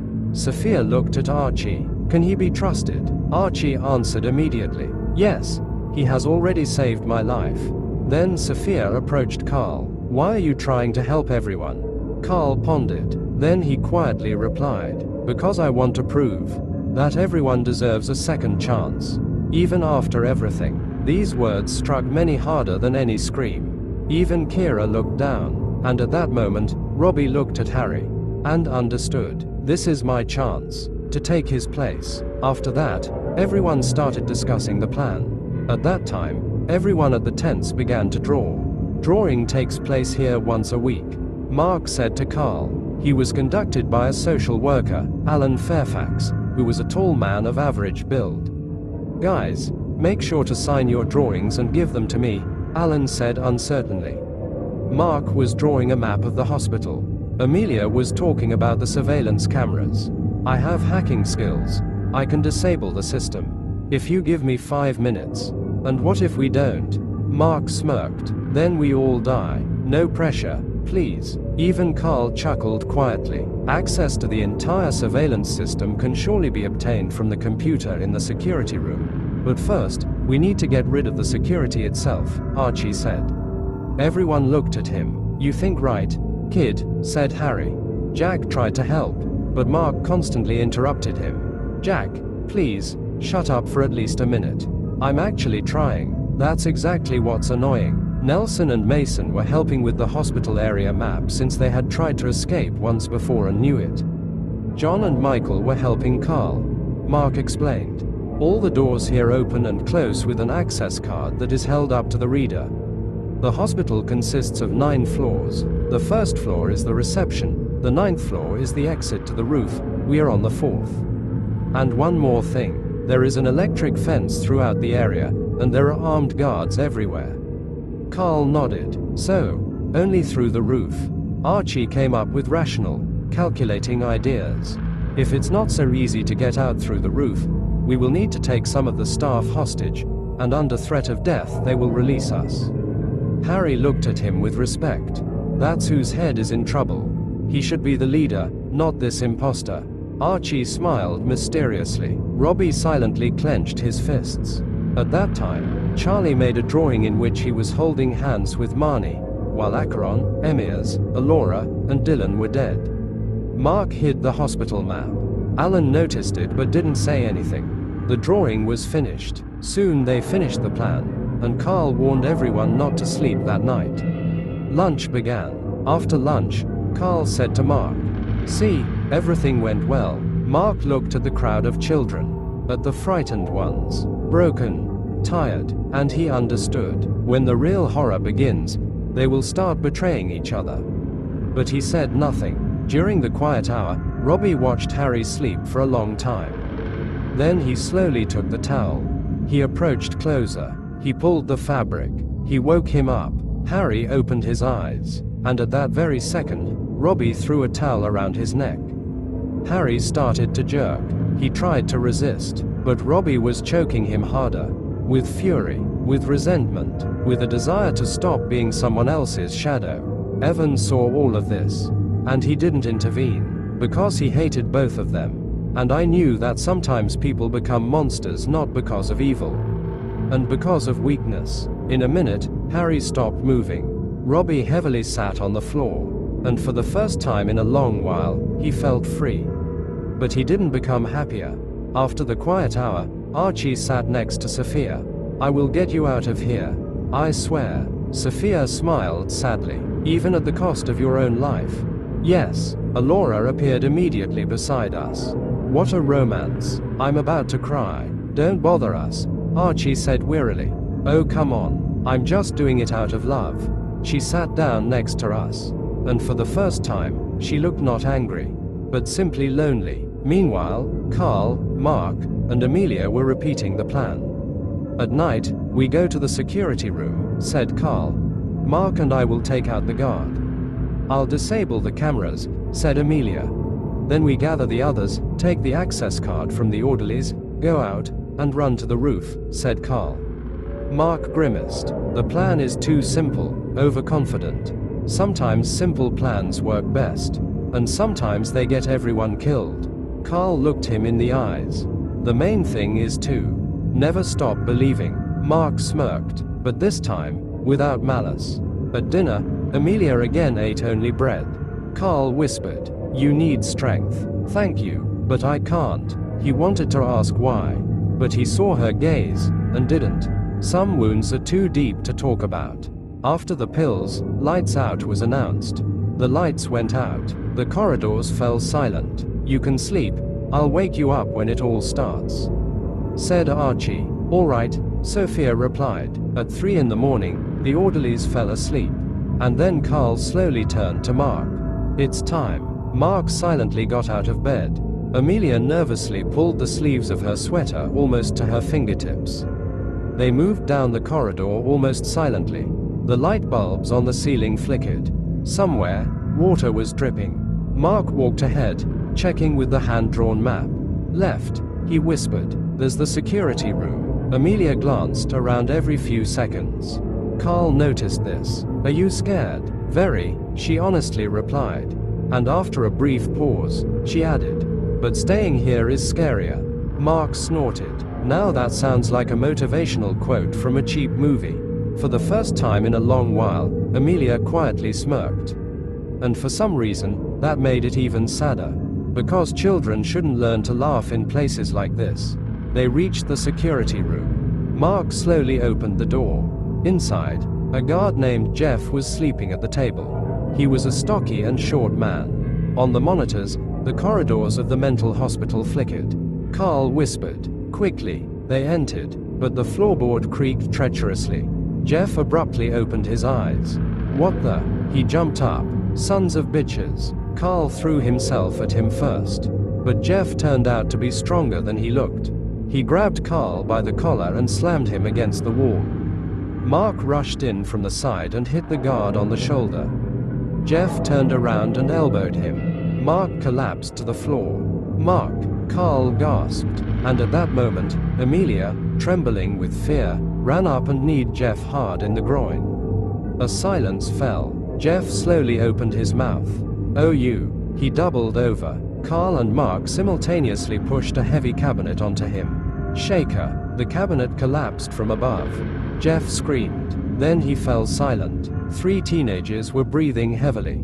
Mark looked at Amelia with respect. Remind me to never make you angry. Karl nervously smirked. Seriously, what would we do without you? Amelia shyly glanced away. Then she quickly sat down at the computer. Her fingers trembled over the keyboard. But after a second, they began to move confidently. Give me a minute. Strings of the system flickered on the monitors. Cameras, sectors, accesses, passwords. Karl looked at her with admiration. Mark whispered, if we get out, you need to break into banks, not lie in a mental hospital. Thanks for the career advice, Amelia replied dryly. And for the first time, Mark chuckled briefly. In the second room, Archie suddenly opened his eyes. He heard a noise in the hallway. Something was happening. He immediately turned to Sophia. Get up. She sleepily lifted her head. What? Be ready. His voice was too serious. Sophia immediately woke up. In the third room, Evan was not asleep. Kevin sat nearby, hugging his knees. We will get out together, right? Evan looked at his younger brother, and for the first time in a long while, real softness appeared in his gaze. Yes. He placed his hand on his shoulder. I promise. In the security room, Amelia pressed enter. The monitors began to darken one by one. Done. The cameras turned off. Karl smiled widely. Excellent. Amelia sighed wearily. We don't have much time. Mark immediately got up. Then let's wake the others. They walked through the tents. In whispers. Quickly. Tensely. Get up. It has begun. Hurry up. Kira woke up Emma, who couldn't resist sleep and had fallen back asleep. Get up already. Just 5 more minutes. Okay. If you want, stay. Emma instantly jumped up. No, I'm coming with you. Even Kira smiled faintly. A crowd gathered in the hallway. Sleepy, frightened, but for the first time, alive. Karl approached Edward, who was sleeping in the chair. Amelia whispered, the access card might be in his pocket. Karl slowly reached out his hand.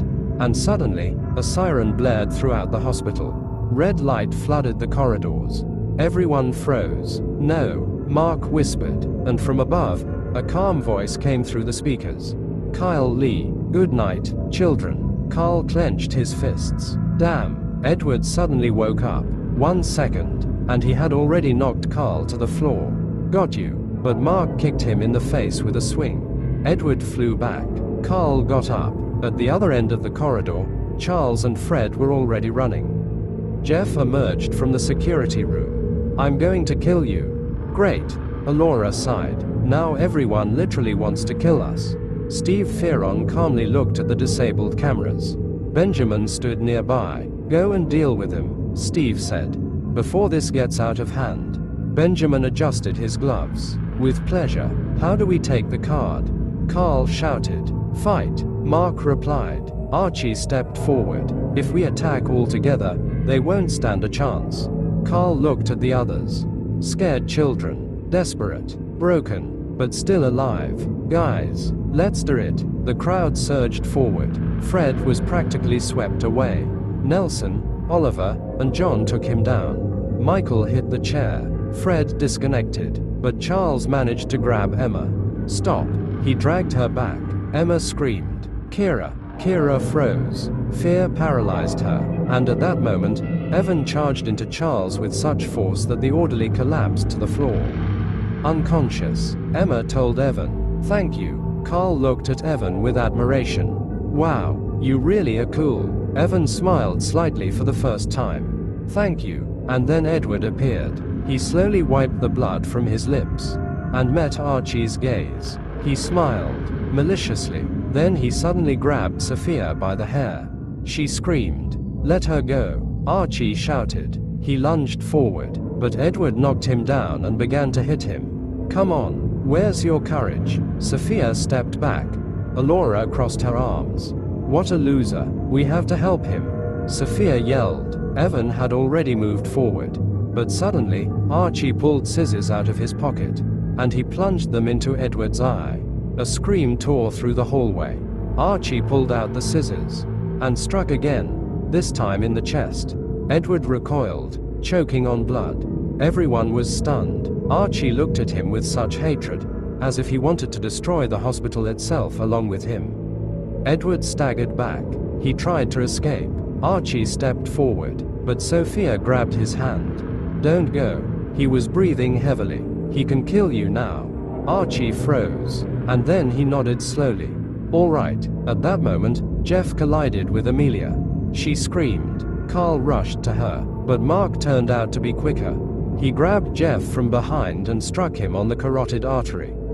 Jeff slumped. Amelia was breathing heavily. "Thank you." Karl looked at Mark. "You did the right thing." Mark just looked away, as if he wasn't used to being praised. And suddenly there was silence. Heavy, oppressive. At the end of the corridor stood Benjamin Barnard. Calm, as if everything happening was just a normal routine. "Well, hello, Karl." He held an access card in his hand. "Are you looking for this?" Evans clenched his fist and moved forward. But Karl stopped him. "I can handle it myself." Benjamin smirked. "You won't succeed. We won't be part of your experiments." Karl replied sharply. Benjamin laughed. "Naive Karl Ensign. Do you really not understand? Everyone here shows their true face. And one day, you will too." Kevin whispered fearfully to Evan. "He's insane." Karl stepped forward. "No, it's you who have broken. You let the system destroy you. But that won't happen to me." Benjamin's smile turned cold. "You're just as pathetic as the rest. Your parents hated you. You had almost no friends. You just haven't accepted it yet." These words hit harder than a fist. Karl snapped. He lunged at him. Benjamin instantly twisted his arm and kicked him in the stomach. Karl collapsed. Evans and Mark attacked simultaneously. But Benjamin moved too quickly. Mark sailed over the hip. Evans took a hit to the leg and fell. Kevin immediately ran to his brother. Archie wanted to intervene, but Sophia stopped him. Nelson, Robert, and Oliver also tried to attack. Benjamin took him down in seconds. Karl got up, and he sprinted forward again. Benjamin grabbed him by the neck. He started to choke him. The sirens were wailing. No one dared to intervene. And then Evan got up again. He hit Benjamin from the side. Benjamin got distracted, and at that moment, Karl hit him in the face with all his strength. Alora joyfully shouted, "Yes, take that, psycho." Benjamin spat blood, and suddenly he laughed. See how hard you try. I even started to feel sorry for you, Karl." Karl was breathing heavily. "And I feel sorry for you. You live only to be Mr. Fire's servant. Are you not tired of being his dog yet?" The smile disappeared from Benjamin's face, and for the first time, real anger flickered in his eyes. He lunged at Karl. Karl dodged. Once, twice, third. Everyone watched, holding their breath. Go for it, Alora shouted. Hit that old bastard. He's 30, you idiot, Mark said nervously. Benjamin lunged forward again. Karl shoved him sharply. Benjamin hit his head against the wall and collapsed unconscious. Silence, only sirens. Karl stood, breathing heavily. Kevin whispered. He was able to. Evan smiled. Alora said, let him know his place. Only Hetty continued to look at Karl strangely, as if she already knew something that the others did not. There's no time, shouted Mark. He quickly pulled the access card from Benjamin's pocket. They ran. The door. Reader. Beep. Click. The door opened. Could it be? Karl exhaled, and the crowd surged upward. To the 9th floor. To the roof exit. To freedom. But when they reached, everyone froze. There was a coded lock on the door. Silence. Then Olivia wearily muttered, of course. Molly turned pale. Not this. MIA burst into tears. I don't want to stay here forever. Archie gloomily looked at the door. I thought so. What do we do now? Sophia asked. Archie couldn't answer anything. And what now? Shouted John. You brought us here, added Michael. Robbie smirked. I knew you couldn't trust him. Let's guess the code, said Jack. Shut up, Mark snapped. I told you, whispered Hetty. You won't succeed. Then Karl doubted his decision to save everyone for the first time. Wait, Archie shouted sharply. Everyone looked at him. He spoke quickly. There are 28 of us. The code should be specified in the archives or directories for personnel. We need to search the floors for the code or clues. The 1st floor is the reception. The 9th is the roof. So we need to search all the other floors, dividing into groups. And what if there's no code anywhere? Evan asked. Archie took a breath. Right now, there's no other choice. The team is already ready for a fight. Continuing to battle at this point is pointless. In that case, it's better to wait for the right moment to lure the code out of the team. We need to act smart and thoughtfully. A silence fell. Then Alora whistled. This guy is really a genius. I like our new plan. Sophia smiled quietly. Well done, Archie. And for the first time in a long while, Archie felt something warm inside. Not rage, not fear, and hope. They started to divide into teams. They argued, they quarreled, they panicked. In the end, everything turned out chaotic, but alive. Truly. Karl looked at Mark. I remembered how he saved Amelia. Mark. Protect her. Mark raised an eyebrow in surprise. But he nodded. He left with Amelia and Jack. And Evan and Kevin joined Karl. Sophia wanted to go with Archie, but he shook his head. You will be safe with Karl. I am too weak right now. She was upset, but she agreed and joined Karl's team. Just come back. Archie looked away. I will try, Sophia added. And one more thing. What? Promise me you won't kill anymore. Archie confidently said. I swear. Alora approached Archie, saying, will you come with me? Archie remembers how she helped him and decides that he will use her. He nods in approval. Alora smiled. What? Have you already realized that I'm better than your Sophia? Shut up. How romantic. Sophia looked at him with hurt, as he had promised not to communicate with Alora. Kira took Emma by the hand. Let's stick together, sister. Emma smiled happily, but Kira felt something painfully breaking inside her, because for the first time in a long while, she allowed herself to be the older sister. Truly, Charlie was afraid to join the team. Evans approached him and said, join us, we'll protect you, buddy. Charlie started to feel paranoid, and he said, don't lie, I know you will leave me. You always do this to me. What? Said Evan. Listen, we won't leave you, just stick with us. Said Karl. Do you think I'm an idiot and will fall for this? You just want to use me. Replied Charlie. It's better not to mess with him. Kevin said. Alora smirked. It seems he is having an emotional breakdown. She approached him and spoke. Poor Charlie, so small, weak, and defenseless, so cute. Charlie tried to hold back his tears but couldn't. Oh dear, you're so lonely, no one can help you. She hit him on the shoulder. Don't touch him, said Archie. A protector has appeared. How impressive. Alora muttered discontentedly. They noticed that all the doors were open. What nonsense is this? Asked Mark. Why is every door open? Added Karl. Archie squinted. We should expect a trick and be more cautious. Karl told everyone. If you find the code, notify everyone immediately.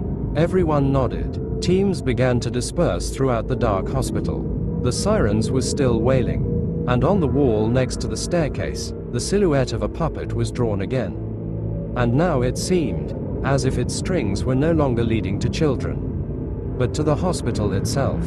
The 6th floor greeted Karl, Evan, Kevin, and Sophia with coldness. The air here was damp and musty. On both sides of the long corridor stood wooden mannequins of human height. Some were without arms, some were headless, and some stared with empty eye sockets directly at those passing by. On the walls hung paintings of faceless people. Only silhouettes, only emptiness. It's so creepy here, Sophia said quietly. Karl looked at one of the paintings. Oh, absolutely. It seems that Steve Fearon wanted this place to look exactly like this. Like a nightmare museum, mumbled Kevin. Evan smirked. No, in museums, at least there are labels explaining what's happening. Meanwhile, in the chief doctor's office, Benjamin Barnard came to his senses. He was lying on a couch. His arms and legs were strapped down with belts. Opposite him stood Steve Fearon, calm, as always. In his hands was a syringe. Benjamin jerked suddenly. Steve, be quiet. You can't. I can. Steve slowly drew up the clear liquid. You let me down. I served you for many years. That's exactly why you lived so long. Benjamin started to scream, to twitch, trying to break free, but the straps held tight. Steve stepped closer, and without hesitation, he injected the substance into the vein. Benjamin's body arched. Foam started coming from his mouth. His eyes widened in terror. You cannot escape the consequences. Steve looked at him almost with curiosity. We'll see about that. After a few seconds, Benjamin stopped moving. It became quiet in the room. Steve just adjusted the sleeve of his shirt, as if he had finished filling out another report. On the 6th floor, the group discovered a door with the inscription, Archives. There's definitely no code in there, Evan said. What if there's information about the patients? That's important, Sophia counted. Karl immediately approached the door. Let's check.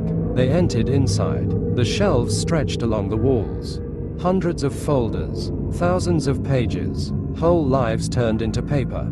Karl began to quickly flip through the documents, and suddenly stood still. On the cover, it was written, Karl Ensign. He opened the folder. He read silently. With each line, his face grew paler. What is it? Kevin asked. Karl swallowed. It says here, he fell silent, that I am hot-headed, psychologically unstable, prone to depression. Sophia frowned. Karl turned the page, and saw the last line. Suitable for the experiment. A silence fell. What does that even mean? He whispered. As he continued to flip through, Karl stumbled upon another folder.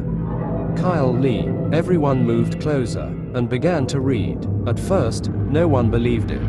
Then everyone believed it. Kyle really was a patient. Once, the description stated, high intelligence, strong empathy, tendency for self-sacrifice, strong sense of guilt, and then, after applying the protocol, there is a loss of empathy, a decrease in emotional activity, and a disappearance of the feeling of guilt.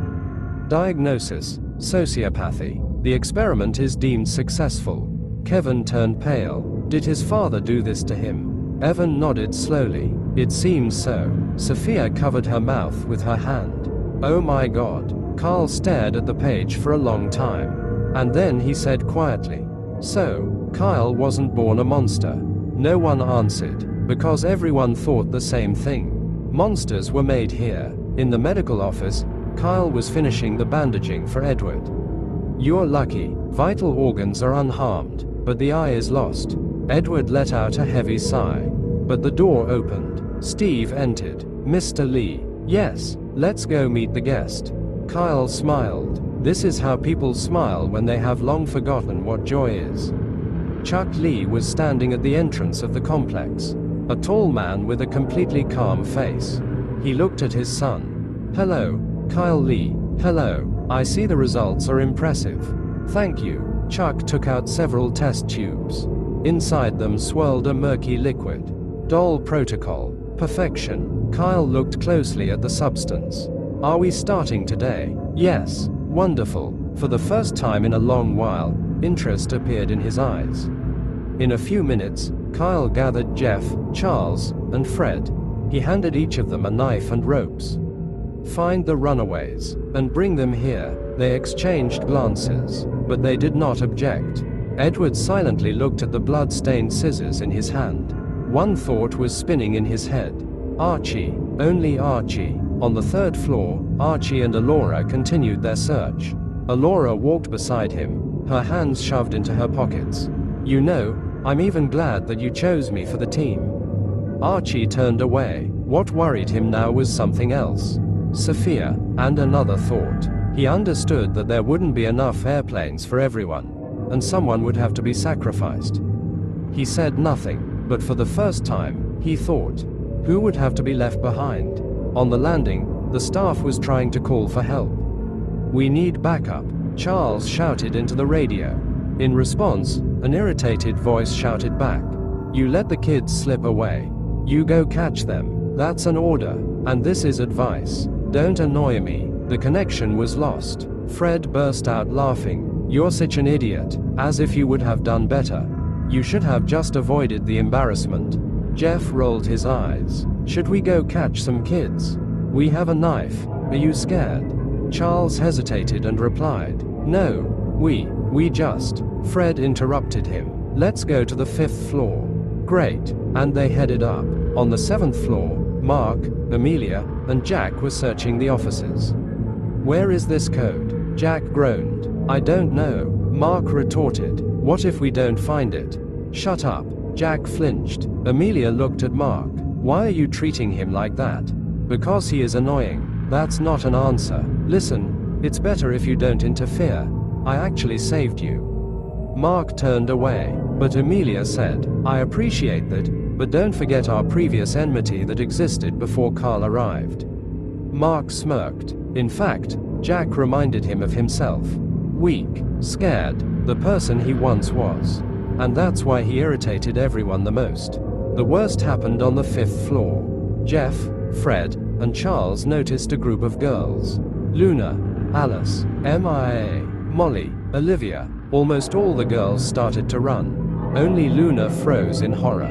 Alice rushed to her aid and shouted, "Run!" But there was almost no chance. Within a few minutes, everyone was caught. They were tied up, and, under the threat of a knife, they were taken down. The moon was crying. Molly was trembling. Alice tried to look brave, but her trembling hands betrayed her fear. Two other groups were watching the events from around the corner. Robert, Michael, Hattie, and separately Robbie, Oliver, and John. What are they going to do? Hattie whispered. Don't you understand? You stupid bitch. Robert replied. Michael turned pale. They will be the first victims of the experiment. Suddenly, Robbie smirked. Those guys are clearly enjoying themselves. I'd like to tie up a few bitches and use them. Everyone looked at him. Shut up, Oliver and John said simultaneously. Meanwhile, Karl continued to study the archive. Evans said, We don't have time. We need to move on. Go ahead, I will catch up with you. This is important to me, replied Karl. He found a folder with registered deaths.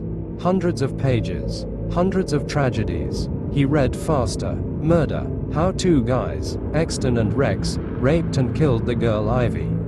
Suicides. How the guy Kenneth committed suicide. And suddenly, name, Edward Miles, involved in the death of patient Ambrose.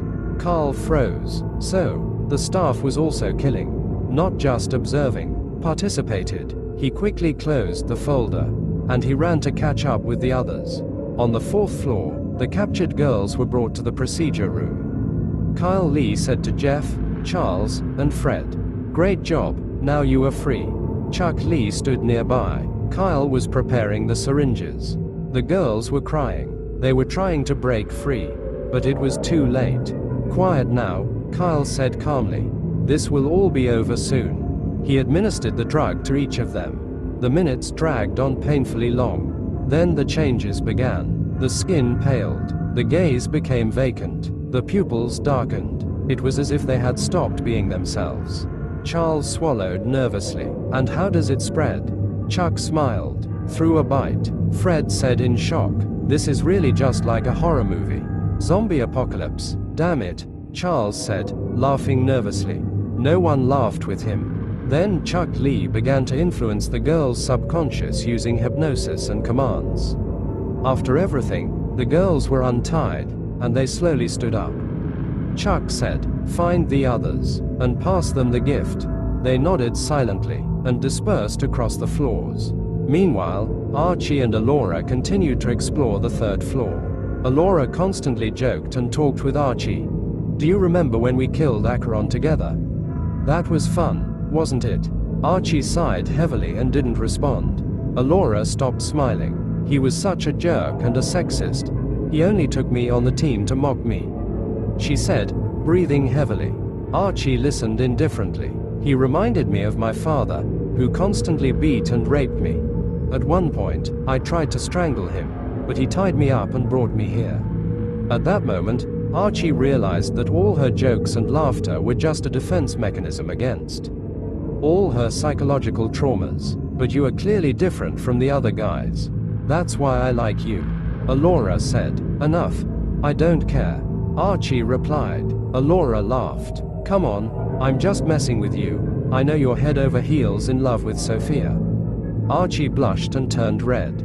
You shouldn't know about it. You're so cute when you're embarrassed, don't worry," Alora said, smiling. Archie looked at her with irritation. Later, in one of the offices, they found a staff handbook. Archie said, "There might be a code in there." They opened it and started studying.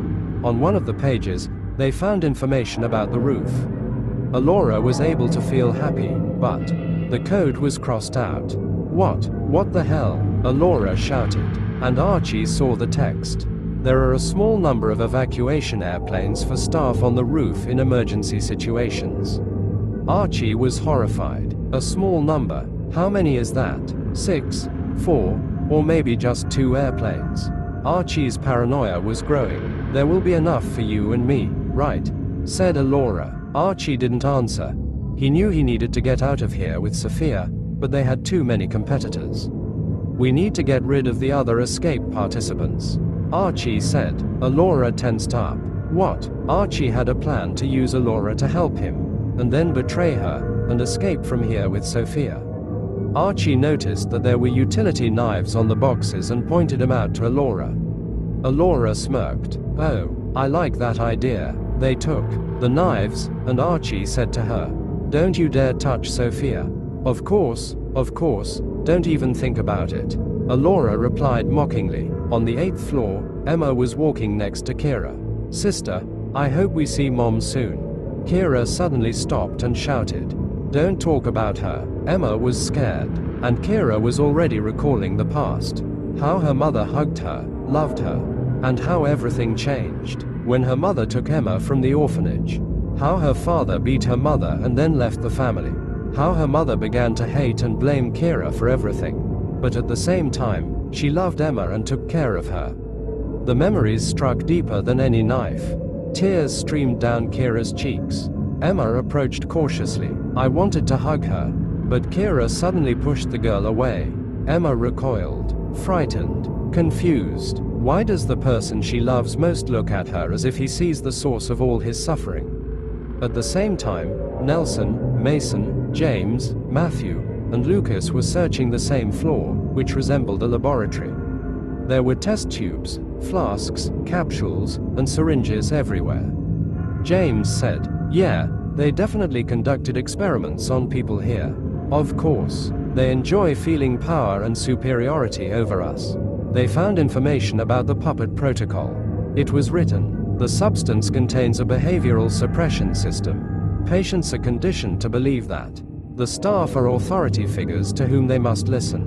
This is done using neuroleptics, stimulants, chemical control, and hypnosis. But the substance affects everyone differently. Some may feel the urge to kill, while others may not entirely lose their identity and desire revenge. Everyone was horrified upon reading this. Is this really how they control us? Mason said, stammering. Nelson's eyes widened. Sick sadists. Lucas said, and why are they not affected by the consequences? At that time, Charlie was slowly wandering around the second floor. He was empty, and there was darkness in his head. He was talking to himself. Why is everyone making fun of me? What have I done to them all? At the end of the corridor, he saw Marnie. Hope appeared in his eyes, and he ran towards her. He tried to hug her, but she disappeared. Charlie sank to the floor and cried. At the same time, on the 6th floor, Karl's team was opening another office. And suddenly they heard footsteps. Slow, uneven, everyone froze. The door creaked. Luna entered. Her skin was almost white. Her eyes had turned completely black. A strange smile was frozen on her lips. Sophia felt a chill run down her spine. Kevin took a step back. Evan clenched his fists. Karl suddenly realized the experiment had already begun, and now they would have to fight not only against the system, but also against those whom this system had already broken. The moon stood in the middle of the room. Her body was trembling. Her fingers jerked spasmodically, as if a war was going on inside her, as if some part of her was still trying to resist. Karl cautiously took a step forward. The moon. She flinched. Calm down. Everything will be fine. Don't let this evil consume you. Fight, please. For a few seconds, her face changed, as if she heard him. Pain flickered in her eyes. Sadness. Fear. The real moon seemed to peek out for a moment. A tear rolled down her cheek. Help me, she whispered, but then everything disappeared. Her head jerked sharply. An inhuman scream escaped her throat, and she lunged at Karl. Watch out. Ivan was the first to act. He grabbed her by the shoulder and threw her to the floor with great force. The moon hit the ground with her back, but she immediately jumped up, as if the pain no longer existed. This time she dashed towards Sophia. Sophia screamed and rushed to the door. The moon almost caught up with her. Karl punched her in the face. A crunch was heard. The blood flowed from the mouth of the moon, but she didn't even stop. She turned around and tried to bite Kevin. He froze in horror. Evan ran up. He grabbed Luna and forcefully slammed her head against the wall. Once, twice, third. After the fourth hit, her body went limp. She slowly slid down to the floor, into a puddle of her own blood. Silence fell. Heavy, terrible. Kevin was trembling. Evan immediately approached his brother. He placed a hand on his shoulder. It's okay. I'm here. I will not leave you. Kevin nodded, but his eyes were red. Karl looked at the body of the moon and felt only emptiness. She was the first transformed, Evan said quietly. Karl looked at him. Evan sighed heavily. Now we will call them that. Karl nodded silently, and suddenly frowned. Wait, Sophia. Everyone looked around. Sophia was nowhere to be found. Sophia was sitting on the staircase landing between floors, hugging her knees. Tears were streaming down her cheeks. She was trying to calm down, but the moon kept appearing again and again before her eyes. Black eyes, blood, a scream, death. I can't do this anymore, she whispered. But then I thought about Archie, about how he sat next to her all night after the panic attack, how he saved her from Acheron, as always, tried to protect, and for the first time in a long while, she felt a little lighter. If anyone can protect her now, it's only him. She got up, and she went down, on the 3rd floor, to the place where I last saw Archie. Archie and Alora had already explored the 5th floor. The corridors were empty, suspiciously empty. Archie took out a knife. He examined it, and hid it back. If we encounter someone dangerous, we pretend to be friends first. Then we strike unexpectedly. Alora burst out laughing. How clever you are, Archie McGill. How do you know my last name? Asked Archie. I was your fan, said Alora. Archie sighed heavily. Alora continued sarcastically. I felt so sorry for you when everyone started to hate you. That's enough. Don't remind me of that," said Archie. "What? Are you traumatized?" Alora asked mockingly. "It's called common sense," said Archie. "No, it's called paranoia," replied Alora. They walked on. Alora couldn't stay silent for more than a minute. "If we get out of here, will you open a motivational channel?" Archie stayed silent. Alora said, "Here are some ideas for new videos. 10 ways to survive a mental hospital." Silence. "How to lose your reputation in 1 week." No reaction. 100 reasons not to trust girls. Shut up. Oh, finally an emotional reaction. She triumphantly raised her finger. But then she suddenly became serious. "Listen, do you remember those girls?" Archie looked at her. "They went to explore this floor. They're not here now. This means the experiment is already working." Archie frowned. Alora continued, "To be honest, the fewer people are left alive, the fewer competitors there will be. Fewer victims for the experiment. Fewer threats." She smiled. But Archie suddenly stopped. He was silent for a long time. Then he said, "You were right." Alora was surprised. "Seriously, if we only think about ourselves, then we will become just like them."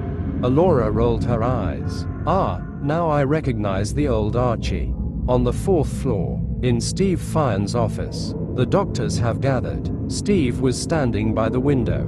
"After the experiment is completed, the research complex must be destroyed." Stella raised her head. "And the evidence, together with the complex?" Kennedy nodded calmly, as if it were about old papers, and not about dozens of human lives. Chuck Lee added, "We will do the same with the escaped children." To eliminate. Silence hung in the office. Kyle tilted his head slightly. "Even the organizer of the escape?" "Everyone." Kennedy raised her hand. "I'm fine with it." Then the others. One by one, everyone raised their hands, except Kyle. Steve looked at him. "Do you object?" Kyle smiled, with a very strange smile. "Do you really think that death is the worst punishment for a person with dysthymia?" No one answered, because no one understood whose side Kyle was on now. Not even Kyle himself. Karl ran up and down the floors. "Sophia, where are you?" There was no answer, only the echo. Again, and again. Finally, he returned to Evan and Kevin. "We need to find Sophia. Help me." Evan shook his head. "Karl, look around. The experiment has already begun. We don't have time. We need to find the code. But she's alone. We could all die." Kevin looked at his brother. "Evan, we need to help." But Evan turned away. Karl stared at him for a long time. Then he quietly asked, "So, you are leaving me?" Ivan was silent. It was worse than any answer. Karl bitterly smiled. "I understand." He turned around and walked away. "Karl!" Kevin shouted, but he had already disappeared around the corner. Kevin watched him go, and for the first time, he saw how difficult the choice could be between one person and many. On the 7th floor, Mark, Amelia, and Jack continued their search. "I want to eat," Jack groaned. "When will all this end?" Mark turned sharply. "How should I know? I just asked." "Then stop asking." Jack fell silent. Amelia shook her head, but suddenly she heard footsteps. Very fast, very close, quiet. Everyone froze. The door swung open. Alice burst into the office. Or rather, what had once been Alice. Black eyes, pale skin, snarl. Mark reacted instantly. He pushed Amelia and Jack forward. Then he ran outside and slammed the door. Then he moved a heavy bench closer. Immediately, screams were heard from inside. Thuds, growling. "Mark, open." Amelia was knocking on the door. "Help." Mark froze. He was shaking. A voice echoed in his head. "People deserve a second chance." But then another voice emerged. The one that had come to him after the hospital. "If you want to survive, think only of yourself." The screams continued. Then there was a scream from Jack. Then another one. And everything fell silent. Mark closed his eyes. And when he opened them, his face was cold again. Empty, as if nothing had happened. After a few minutes, Karl came up to the floor. He saw Mark, and immediately smiled. "Mark." There was hope in his voice. "Real, clean, such that almost none is left in this place." But Mark looked at him with horror. Karl stopped. His gaze slid along the corridor, along the door, along the bench, along the empty space next to Mark, where Amelia was supposed to stand. The smile slowly vanished. He understood everything, without words, without explanations. Sometimes the truth is scarier than any confession. And at that moment, Karl felt not fear for the first time. Not pain, not despair, but disappointment, because the transformed were dangerous. But at least they didn't choose who to become. And people chose for themselves. Archie and Alora heard sounds coming from one of the rooms. They rushed inside and saw several escapees there. It was Hetty, Robert, and Michael. Robert frowned and said, "What the hell are you doing here? We decided to help you with the search." Archie replied calmly, "I wouldn't trust them." Hetty said, "Shut up." Robert said, "If you're with us, then let's go." Michael said. Michael tried to leave the room, but Archie suddenly pulled a knife from his pocket and stabbed him in the back. The blood slowly dripped down the blade of the knife. There was such silence in the room that it felt as if the building itself had stopped breathing for a second. Michael took a few shaky steps forward. He looked at the dark spot spreading across his shirt. "Archie, you..." He didn't finish his sentence. His legs gave way. His body crashed heavily to the floor. Hetty screamed. Alora immediately pulled a knife from her pocket. Finally, the fun has begun. She lunged at Hetty. Hetty managed to grab Robert by the shoulders and push him in front of her. The blade slid under his ribs. Quadruple A. Robert fell to his knees. Alora laughed heartily, like a child who received a long-awaited toy. "Damn you," said Robert. Alora struck again, then again, and one more thing. Blood splattered on the wall, where a wooden marionette with torn strings was painted. Alora lifted her head and looked at the drawing. "Look at that, now she looks like you," and delivered the final blow. Robert froze. Forever. Meanwhile, Archie pulled the knife out of Michael's back. He collapsed next to Robert. Hetty rushed towards the door. She almost made it. Almost. Archie grabbed her by the hand. He turned her around. He pressed her against the wall. Her eyes were filled with terror. "No, please." The first blow. Twice. Third. Hattie slid down the wall. Blood flowed from her mouth. She looked at him as if she was seeing him for the first time. "How dare you?" Her head drooped helplessly. Archie was silent. No pity remained inside. No regrets. Only anger. Anger at the world, at the hospital, at fate, at myself. Alora ran her fingers over her palm, smeared with blood. Then she dramatically licked it. Archie grimaced. "You're sick. Did you just notice that?" She smirked. "The difference between us is that at least I'm honest." Archie turned away. For some reason, her words irritated him the most. Because deep down, he understood. She was right. A few corridors away, John, Oliver, and Robbie simultaneously heard screams. They exchanged glances. "I don't like this," muttered Oliver. "Me neither," replied Robbie. John nervously looked at them. "We need to hide." No one argued. Sophia walked quickly down the third floor. The dim lamps flickered above her head. Shadows twitched on the walls, as if alive. "Archie." There was no answer. "Archie, are you here?" Silence. She stopped. Her heart clenched uncomfortably. Something was wrong. Very wrong. Sophia turned and headed for the stairs. Second floor. Maybe he is there. Charlie walked slowly down the corridor. His gaze was empty, as if no one was left inside. Old posters were hanging on the walls. Everywhere, there were drawings of marionettes. Smiling, cheerful, obedient, and suddenly Acheron appeared nearby. He said, "Charlie, you are pathetic."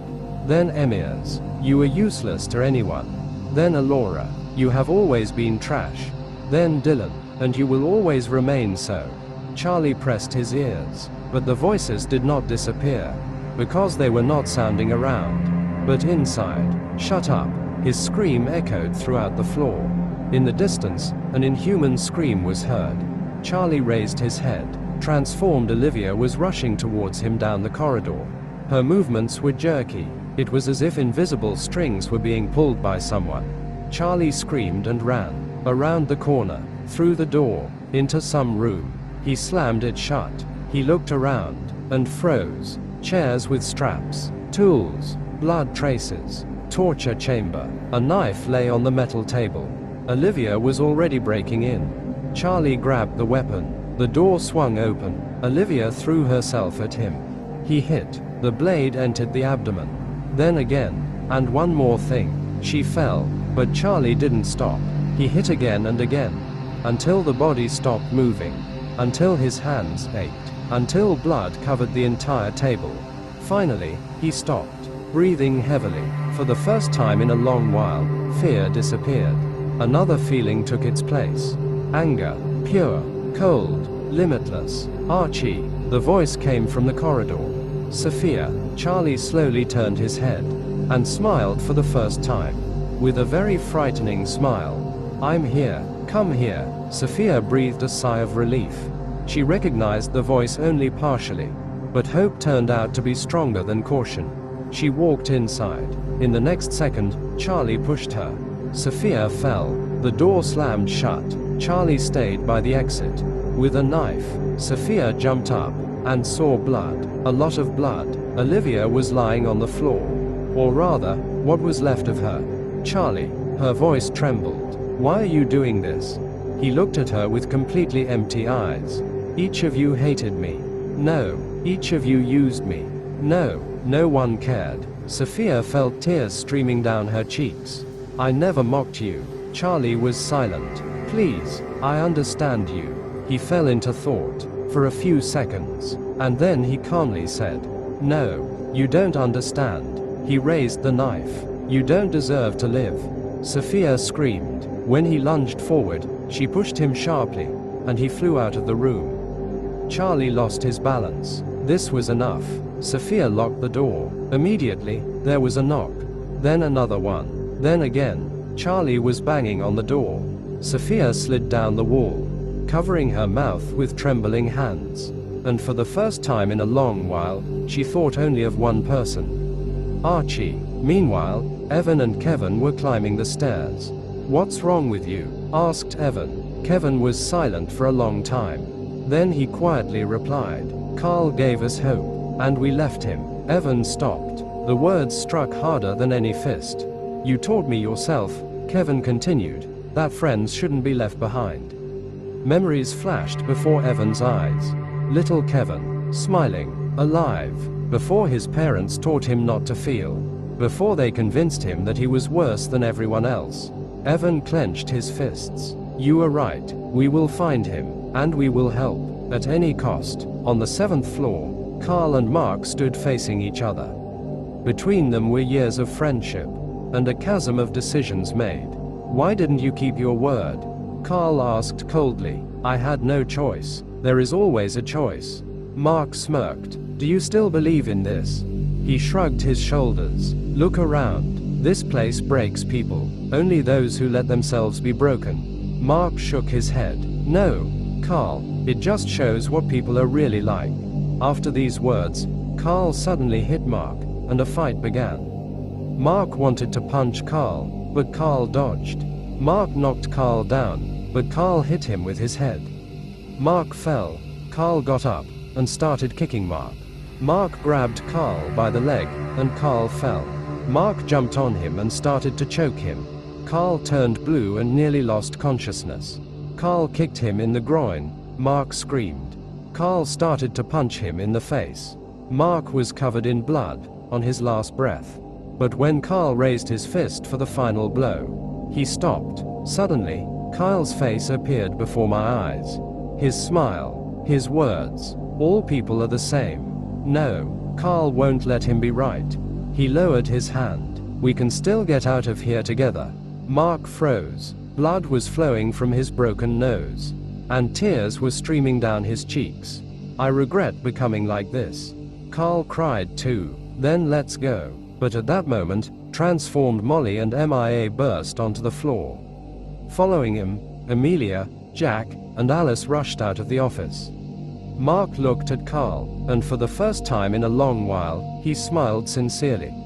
I'm sorry, Karl, run. He rushed towards the transformed ones. Karl stood for another second. Then he turned around and ran, and behind were heard cries and the sounds of struggle. And in that moment, Karl understood a terrible thing. Sometimes a second chance is given not to save a person. Sometimes it is given so that a person has time to become themselves before death. Karl burst out onto the landing, almost slipping on the dusty concrete. Karl, he raised his head. Evan and Kevin, both were alive. Evan immediately ran up and hugged him tightly. Thank God, he breathed out. Thank God you're alive. Kevin nodded silently. Even his usually indifferent face looked tense now. I'm sorry I couldn't help you, Evan said. I was focused on Kevin. Karl shook his head. It's all right, he sighed heavily. We just need to find Sophia. Then we'll all get out of here together. For a moment, silence hung in the air. Then a sound came from below. A dull thud, another one, and then dozens of quick steps. All three looked simultaneously towards the open door. Silhouettes moved in the darkness. Transformed. Damn, Evan cursed. Do you have an access card? Close the door. It was with Mark. Then let's run. They took off. The steps flashed beneath their feet. 8th floor. They burst into the old research department. Karl slammed the door and leaned against it with his whole body. Almost immediately, there was a knock from the other side. Then another one. They were not alone in the room. Against the far wall stood Nelson, Mason, James, Matthew, and Lucas. Who did you bring to us? James shouted. Hey, get out of here. Matthew added. Yes, get out, supported Lucas. Ivan looked at them with an icy gaze. Shut up. Silence. Everyone immediately remembered how a few days ago, Ivan had sent Harry and Robbie to the infirmary all by himself. No one dared to argue. Karl looked at them and suddenly felt a familiar fatigue. People, even now, even here, they continued to think only of themselves. Perhaps this was exactly what Karl wanted to prove. What happens when the rules are removed, and a person instantly turns into an animal? Enough, Nelson said unexpectedly. Everyone looked at him. The knocks on the door grew louder. I know what to do. Tell me, Karl replied. There are experimental capsules here. For human trials. We can lure them inside, seal it, and cut off the air. Mason nodded. Good idea. Karl was silent for a while. Then he said, You'll show the way. Nelson nodded. Suddenly, the blows stopped. Everyone froze. Silence fell outside the door. Karl listened. Footsteps. They were fading away. Maybe. He exhaled cautiously. Maybe it all worked out. Karl stepped back from the door. And at that moment, it swung open. Something struck him. Karl collapsed to the floor. 3 figures burst into the room. Mark, Amelia, Jack, or what is left of them. Their movements were jerky, as if someone was controlling them with strings from the darkness. Real puppets. Run, Nelson shouted. Everyone sprang into action. They burst into the neighboring office. In the center stood a huge open capsule. Karl, Nelson shouted. Stand opposite. What? Do it. Karl obeyed. His heart was pounding wildly. The transformed beings burst into the room and immediately lunged at him. Now, step back. Karl jumped back. 3 creatures rushed into the capsule by inertia. Nelson slapped the panel. The door slammed shut. The locks clicked into place. Then he pressed the second button. The red light flashed inside. The air supply stopped. Silence. Then it began. Mark hit the glass with his fist.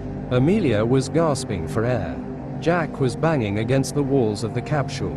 Karl froze. He could see only her. Amelia, for the first time, she looked scared. Truly scared. No. Karl stepped closer. No. Tears welled up in her eyes. Amelia. She looked at him. For a moment, her gaze became clear. As if the drug had lost its power. As if the real Amelia was still there. We need to help her. Karl shouted. He rushed to the panel.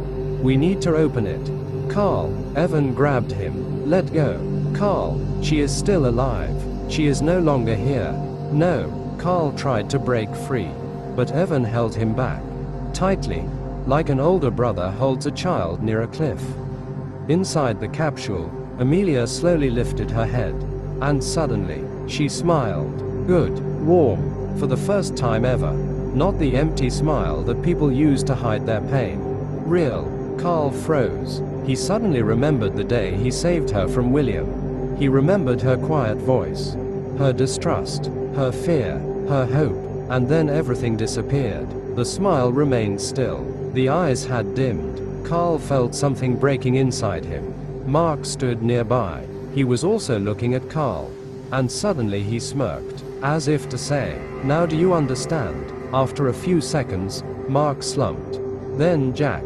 Then Amelia. Silence fell. Karl knelt down and cried. No one said anything. Not even Lucas. Not even James. Because sometimes someone else's pain is too great for words. 5th floor. Robbie, John, and Oliver were sitting in the old washroom. Everyone was breathing heavily. It was quiet outside the door.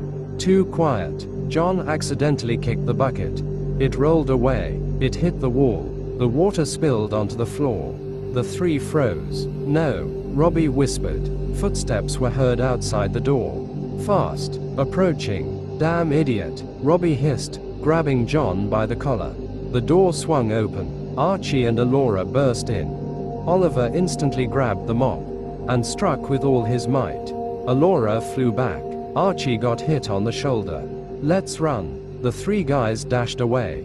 Alora jumped up. A crazy smile appeared on her face. Oh, this is going to be fun. They rushed after them. Sophia was sitting in a locked room. Charlie stood by the door. With a knife, he was whispering something to himself. Occasionally, he looked into the emptiness. Sophia heard footsteps in the hallway. Then silence. She cautiously took a glass. She approached the door. She opened it sharply and ran. Stop. Charlie rushed towards her. The knife flashed in the air. Sophia turned around and smashed the glass against his head. Charlie crashed to the floor. She didn't even bother to see if he was alive. She just ran on. 5th floor. Turn. Dark corridor. And suddenly she saw them. Archie, Alora, John, Oliver, Robbie, Chase. Panic. Robbie suddenly tripped John. He fell, grabbed Oliver by the leg. Both fell down. Robbie ran away. Alora caught up with John first. And with mad laughter, she began to stab with a knife. 1, twice, 3rd, die. Archie caught up with Oliver. Without emotion, without words, one movement, and it was all over. Sophia froze. She couldn't believe her eyes. The man she thought was kind stood amidst the blood. Archie was breathing heavily. Alora wiped the knife on her sleeve. Damn, she smirked. But we really are good at this. Archie didn't respond. Sophia came out from around the corner. Their eyes met. Archie felt real fear. Not before death. Not before the guards. Not before the transformed. Before her gaze. Because there was no longer any trust in this look. Only pain. Alora looked at them and smirked. It seems you have some problems. The siren echoed through the halls of the St. Dymphna Psychiatric Center, like the death cry of the building itself. Kyle Lee sat calmly in his office, watching the flashing red alarm lights. In his hands was a phone. Hello, Liam Morgan. The voice on the other end remained as cold. Hello, Kyle Lee. Kyle smiled slightly. Our operation has gone out of control. We need to find another use for the protocol. A brief pause hung in the air. Excellent, Liam replied. I will be with you today. I will be waiting. Kyle hung up the phone. He got up and pressed the general alarm button. Almost immediately, Kennedy and Stella ran out of the neighboring office. What happened? They didn't have time to understand anything. Kyle was behind them. A blow. The knife plunged into Kennedy's back. She gasped and fell to her knees. Stella turned around. Kyle. There was more surprise than fear in her voice. The knife instantly plunged into her neck. Blood splattered on the wall. Stella fell next to Kennedy. Kyle looked at them without emotion, as if he were crossing out unnecessary lines from a report. Steve Fearon appeared in the hallway. He held a knife in his hand. Mr. Lee. He lunged forward. Kyle disappeared behind the office door. Steve swung it open. In the next moment, a scream rang out. Kyle's blade severed several fingers from his right hand. The knife clattered to the floor. Sir, did you really intend to destroy all my work? Kyle asked calmly. Steve screamed in pain. You knew you wouldn't escape responsibility. The first blow. Twice. Third. The scream cut off. It was quiet in the hallway again. Chuck Lee understood everything almost instantly. He tremblingly filled the syringe with the doll's protocol. Kyle, son, come out. He walked through the offices. He opened doors one after another. I have a surprise for you. Suddenly, something fell in one of the rooms. Chuck abruptly opened the door. Kyle was standing behind it. The knife strike landed right under the ribs. Chuck has collapsed. The syringe rolled across the floor. Kyle picked it up. Did you really think you could get away with everything? Chuck coughed up blood. I made you better. Kyle paused for a second. That's true. He injected the drug into his father's vein. So now your path has come to an end. Chuck trembled. Horror appeared in his eyes. The protocol wiped the identity quickly. Too quickly. In a few seconds, an empty shell was already sitting in front of Kyle. Lift your head. The creature obeyed. With one motion, Kyle slit its throat. Goodbye, Father. On the 6th floor, Kira and Emma were sorting through patient archives. Kira turned the pages mechanically. Until I saw the name. Susan. Mom. She opened the file. At first, she read calmly. Then her hands began to tremble. I hate my older daughter Kira. Because of her, my husband left me. I regret not having an abortion. I love Emma very much. Each word seemed to pierce her skin. Emma noticed her condition. What's wrong with you, sister? A blow. Kira's fist broke her nose. Don't call me that, Emma screamed. Blood flowed down her face. No wonder your real parents abandoned you, Emma cried. And Kira suddenly realized that she was speaking with her mother's voice. But she couldn't stop now. On the 8th floor, Karl sat by the wall. After Mark, Amelia, and Jack died, a void seemed to form inside him. Did you know them? Evan asked quietly. Of course. Karl lowered his head. I wanted to help them. Kevin sat down next to him. We're here. Yes. Evan nodded. You won't be alone. Karl smiled weakly for the first time in a long while. Thank you. James looked away, feeling guilty. Karl, forgive us. Matthew and Lucas nodded silently. But their conversation was interrupted. Robbie, transformed, burst into the room. Damn. Evan exhaled. He stepped forward. Everyone back. I can handle this myself. Meanwhile, Charlie woke up on the 2nd floor. His head was pounding. Blood had dried on his face. He picked up a knife. He left the 2nd floor. And he slowly headed upstairs. In search of the living. He went up to the 7th floor and began to search. After that, Kira brought Emma to the empty 2nd floor. On your knees. Emma obeyed. She was more afraid of her than of the monsters. Apologize. Kira grabbed her by the hair. I'm sorry, please. But it didn't get any easier. At all. It was then that the transformed Alice appeared. She lunged at them. Kira instinctively pushed Emma. She herself ran into the nearest room. She closed the door. Emma screamed. Kira. But Alice had already sunk her teeth into her neck. On the 5th floor, Sophia stood opposite Archie. Alora watched this almost with pleasure. You look like the most awkward couple at the end of the world, she smirked. Archie glanced at her. Shut up. What? Maybe I should light a candle for you. Even Sophia involuntarily winced. Archie stepped forward. Sophia, forgive me. Don't come closer. He stopped. He slowly put the knife away. I did all this for us. No. Sophia shook her head. You did it for yourself. You were afraid of being alone. The words hit harder than any knife. I love you, said Archie.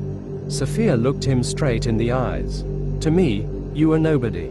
Archie froze. Alora couldn't hold back and burst into laughter. Now that's a rejection. Then her smile turned cruel. Then let's just kill her.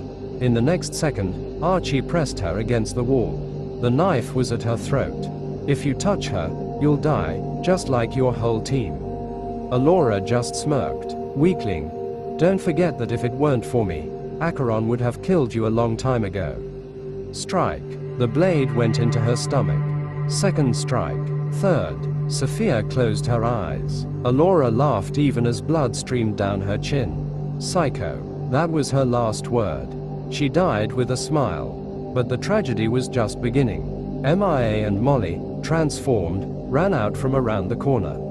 They pounced on Sophia. Sophia. Archie rushed forward. He killed Molly. He killed MIA. But it was too late. Sophia was bitten. Go away, she whispered. No, go away. Her voice was becoming alien. Her identity was dissolving. Archie was crying. Please, Sophia screamed. Her eyes turned black. She rushed at him. He held her back. With trembling hands, he took out a knife and plunged it into her neck. The world seemed to stop. Sophia fell. Archie knelt down beside her. He no longer cried. There were just no tears left. On the 8th floor, Robbie attacked Evan. A blow. Miss. Jerk. Robbie knocked him to the floor. We need to help, shouted Kevin. He said not to intervene, replied Nelson. But Karl had already rushed forward. A fierce struggle began. Robbie turned out to be incredibly strong. He tossed people around like toys.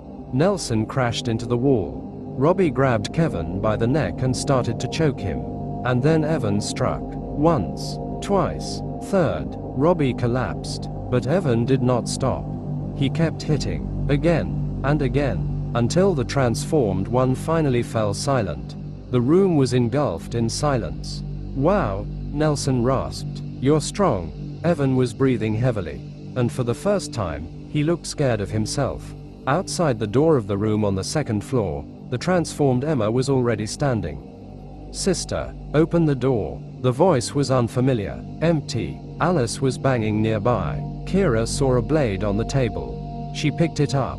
She was about to go out to kill Emma.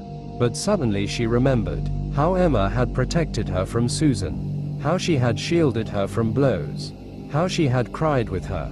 That is exactly why both of them were sent here. Kira slowly sat down on the chair. She realized a terrible thing. It wasn't the laboratory that made her a monster. Not the protocol. Not the center. It was hatred that made her. The same hatred that lived in Susan. She realized that she had become just like her mother, Susan. Tears streamed down her cheeks. Forgive me. She slid a blade across her wrist. The door continued to be knocked on. With each knock, life slipped further away. And Kira's last thoughts were not of her mother, but of Emma. A tall man in glasses appeared at the main entrance. Liam Morgan. The security checked the documents. Passport. Everything was in order. He was let in. He immediately called Kyle. I'm on site. I'll be there soon. After a few minutes, Kyle came outside with a container of test tubes. They exchanged handshakes. Have fun. Liam smiled. Definitely. He took the samples and left. And Kyle returned to the building. To where the last remnants of humanity had already perished. After Robbie's death, Nelson told the others everything he had learned.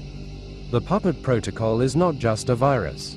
First, a drug, then hypnosis, then chemical personality control. Everyone listened in silence. The staff becomes the authority.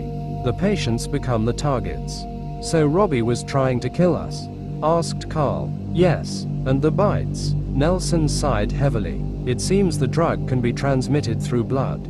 Mason turned pale. Oh my God. Terrible, whispered Lucas. Evan looked at Robbie's body. So, there's still something left inside them. What? The desire to obey. Karl silently stared out the window. Somewhere below, red alarm lights were flashing. The building was slowly dying. But for the first time in a long while, he felt not just fear. Deep inside, there was still hope. Which meant the fight was not over. Edward Miles stood in front of the mirror in the staff room. Bloody streaks ran across the glass. A disfigured face was reflected in a warped silhouette. Where an eye had recently been, there was now a dark wound. He was gripping bloodied scissors in his hand. Archie took his eye, but far worse was something else. Archie took away his sense of control. Edward slowly ran his fingers over the bandages and looked at his reflection. You humiliated me, he whispered. Little bastard. The door opened. A social worker, Alan Fairfax, peeked into the room. Mr. Miles, have you seen? He didn't have time to finish.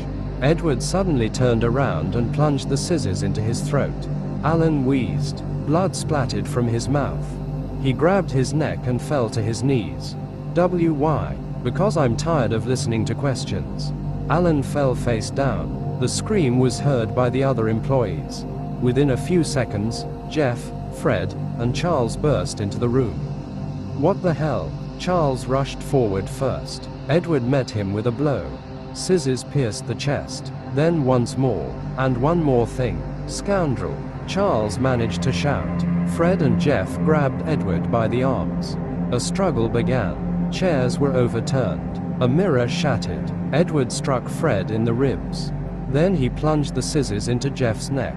In a minute, all three were lying on the floor among the shards. The room was filled with the smell of blood.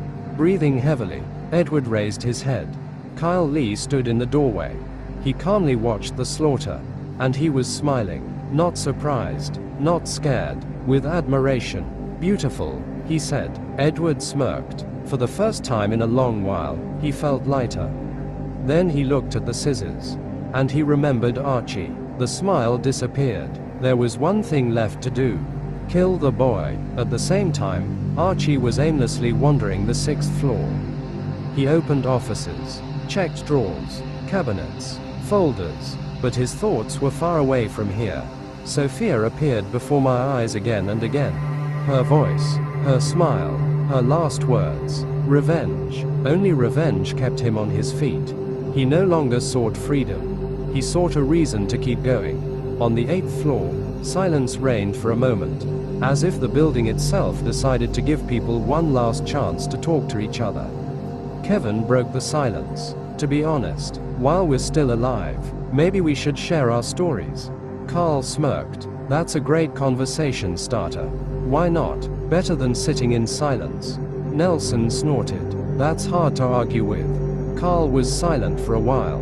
Then he spoke. I had a bad relationship with my parents. Constant fights, yelling, scandals.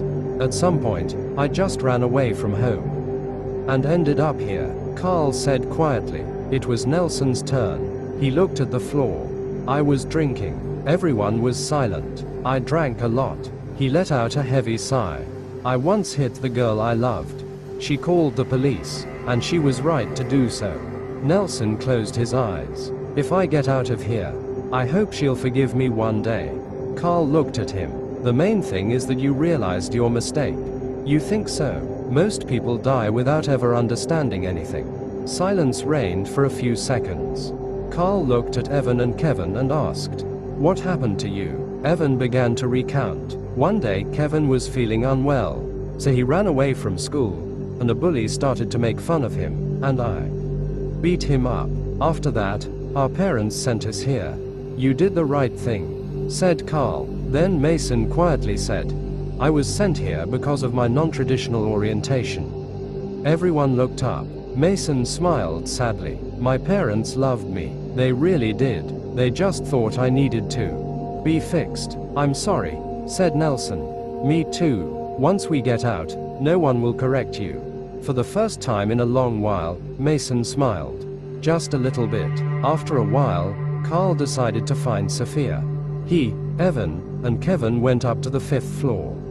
There, they found something that knocked the breath out of them.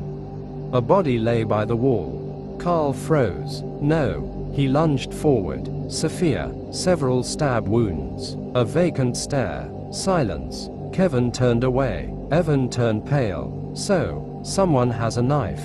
Footsteps were heard from behind. Everyone turned around. At the end of the corridor stood Charlie, with a knife in his hand, with blood on his clothes, and absolutely empty eyes. The further conversation quickly turned into a tragedy. Karl tried to reach out to him, convince, save, but Charlie was no longer fighting them. He was fighting the ghosts inside his head. When the hallucinations finally took over his mind, he charged forward. A short and brutal fight began. The knife glinted in the dim light of the lamps. Karl got cut. Kevin barely escaped death. Evan fought desperately. In the end, the knife ended up in Evan's hands. A blow. Silence. Charlie looked down at the wound, then at Evan, Then somewhere into the distance, as if for the first time in a long while, he saw reality. "What have I become?" These were his last words. He died with his eyes open. Karl looked at the body and thought that the most terrifying monster is always born not in laboratories, but in human despair. While they were grieving Charlie's death, another tragedy was unfolding on the 8th floor. Nelson defended Mason from the mockery of his group. The irony was that the people who called themselves normal turned out to be much crueler than the one they considered wrong. When the infected Alice and Emma appeared, the argument instantly stopped.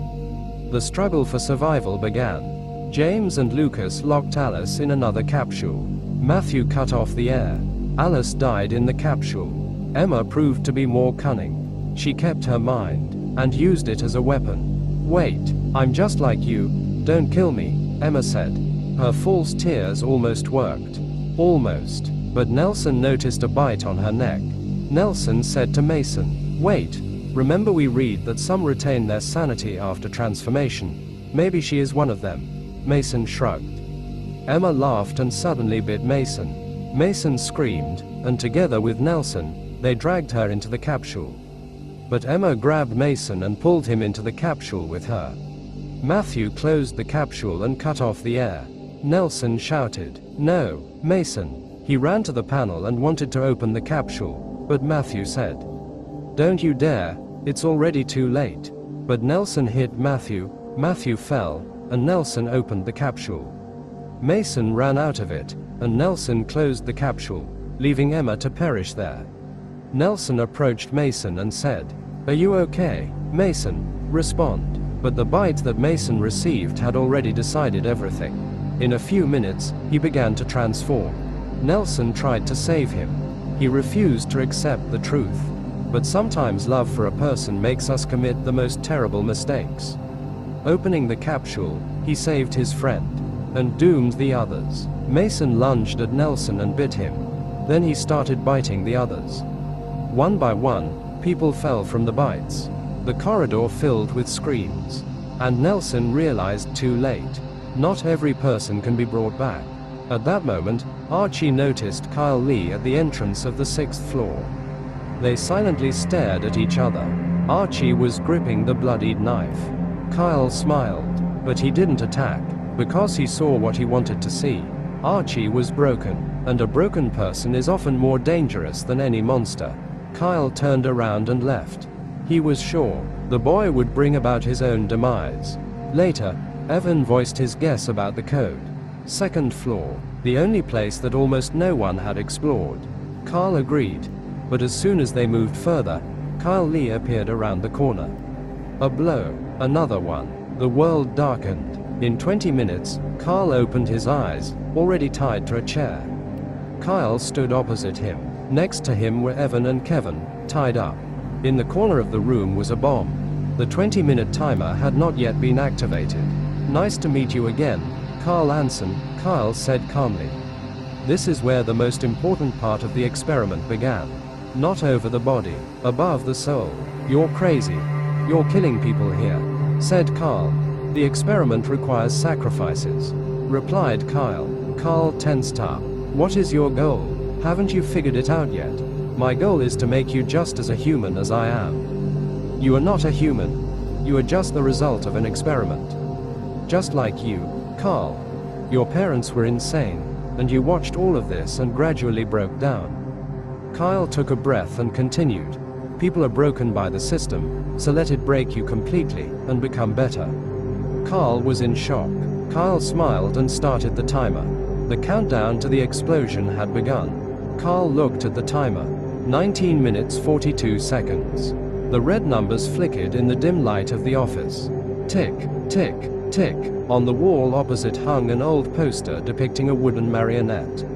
The puppet's strings had been cut. Karl stared at it for a few seconds. Then he shifted his gaze to Kyle. "You are sick." Kyle smirked. "Everyone says that. No, you're truly sick, and you think you're healthy." Karl fell silent. Kyle slowly approached the window. The rain was noisy outside the glass. "Do you know why I like you specifically?" "I don't care. Because you're still resisting." Kyle turned around. Mark stopped resisting. Archie stopped resisting. The others stopped resisting. And you're still clinging to your silly principles. He poked his finger into Karl's chest. But inside, you're already breaking. Karl clenched his teeth. No. Yes. Kyle smiled. When Dylan died, you wanted justice. And what? When your friends died, you wanted revenge. Karl fell silent. When Mark betrayed Amelia, you beat him up.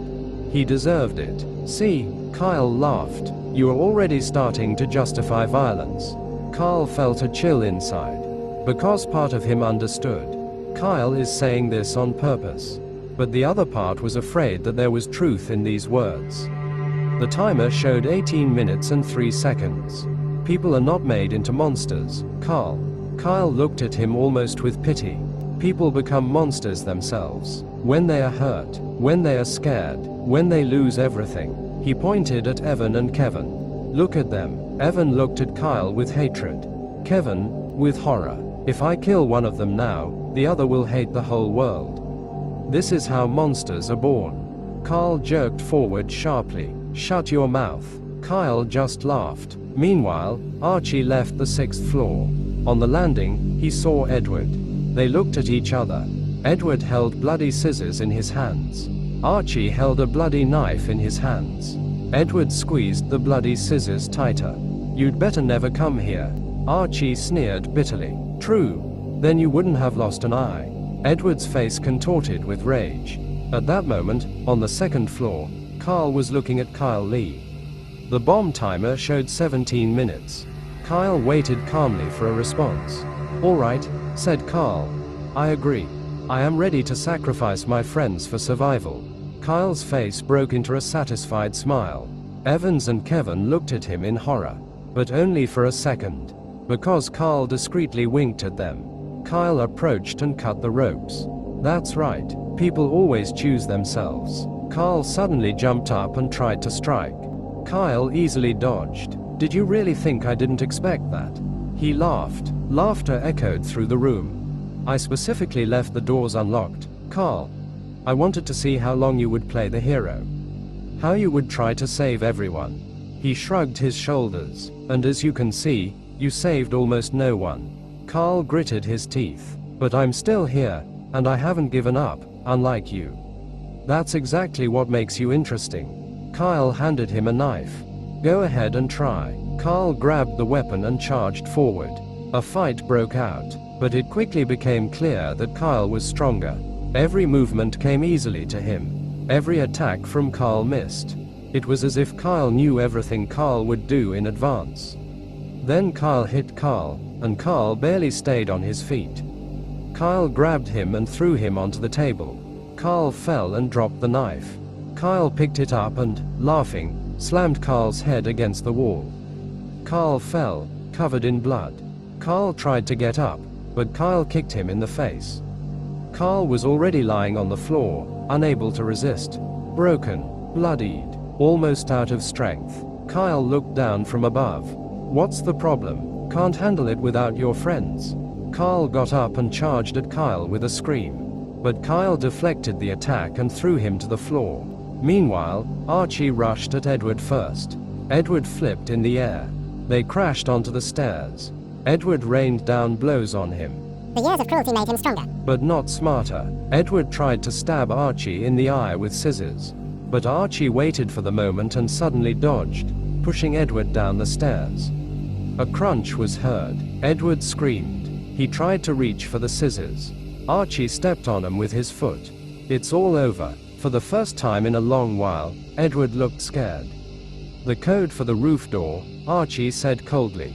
Now, 1, 3, 0, 1, 2, 6. Archie remembered the numbers, and he plunged the knife into Edward's neck. Edward started to choke and said in a hoarse voice, "Turn around." Archie heard footsteps, many footsteps. He turned around. Transformed Nelson, James, Lucas, Matthew, and Mason were approaching him. People who had hoped to get out of here not long ago. Now, they were just empty shells. Archie tightened his grip on the knife. On the 2nd floor, the timer showed 10 minutes. Kyle approached Karl again. Admit it, you're weak. You won't save anyone. You've already broken. No. Kyle laughed. It was at that moment that Karl noticed the knife. It was lying nearby, very close. The last chance. The last choice. He suddenly grabbed him and rushed forward. This time, Kyle didn't make it. The blade went into his neck. Kyle froze. The smile disappeared. He slowly sank to his knees. Karl was breathing heavily and said, "Do you know why I pity you?"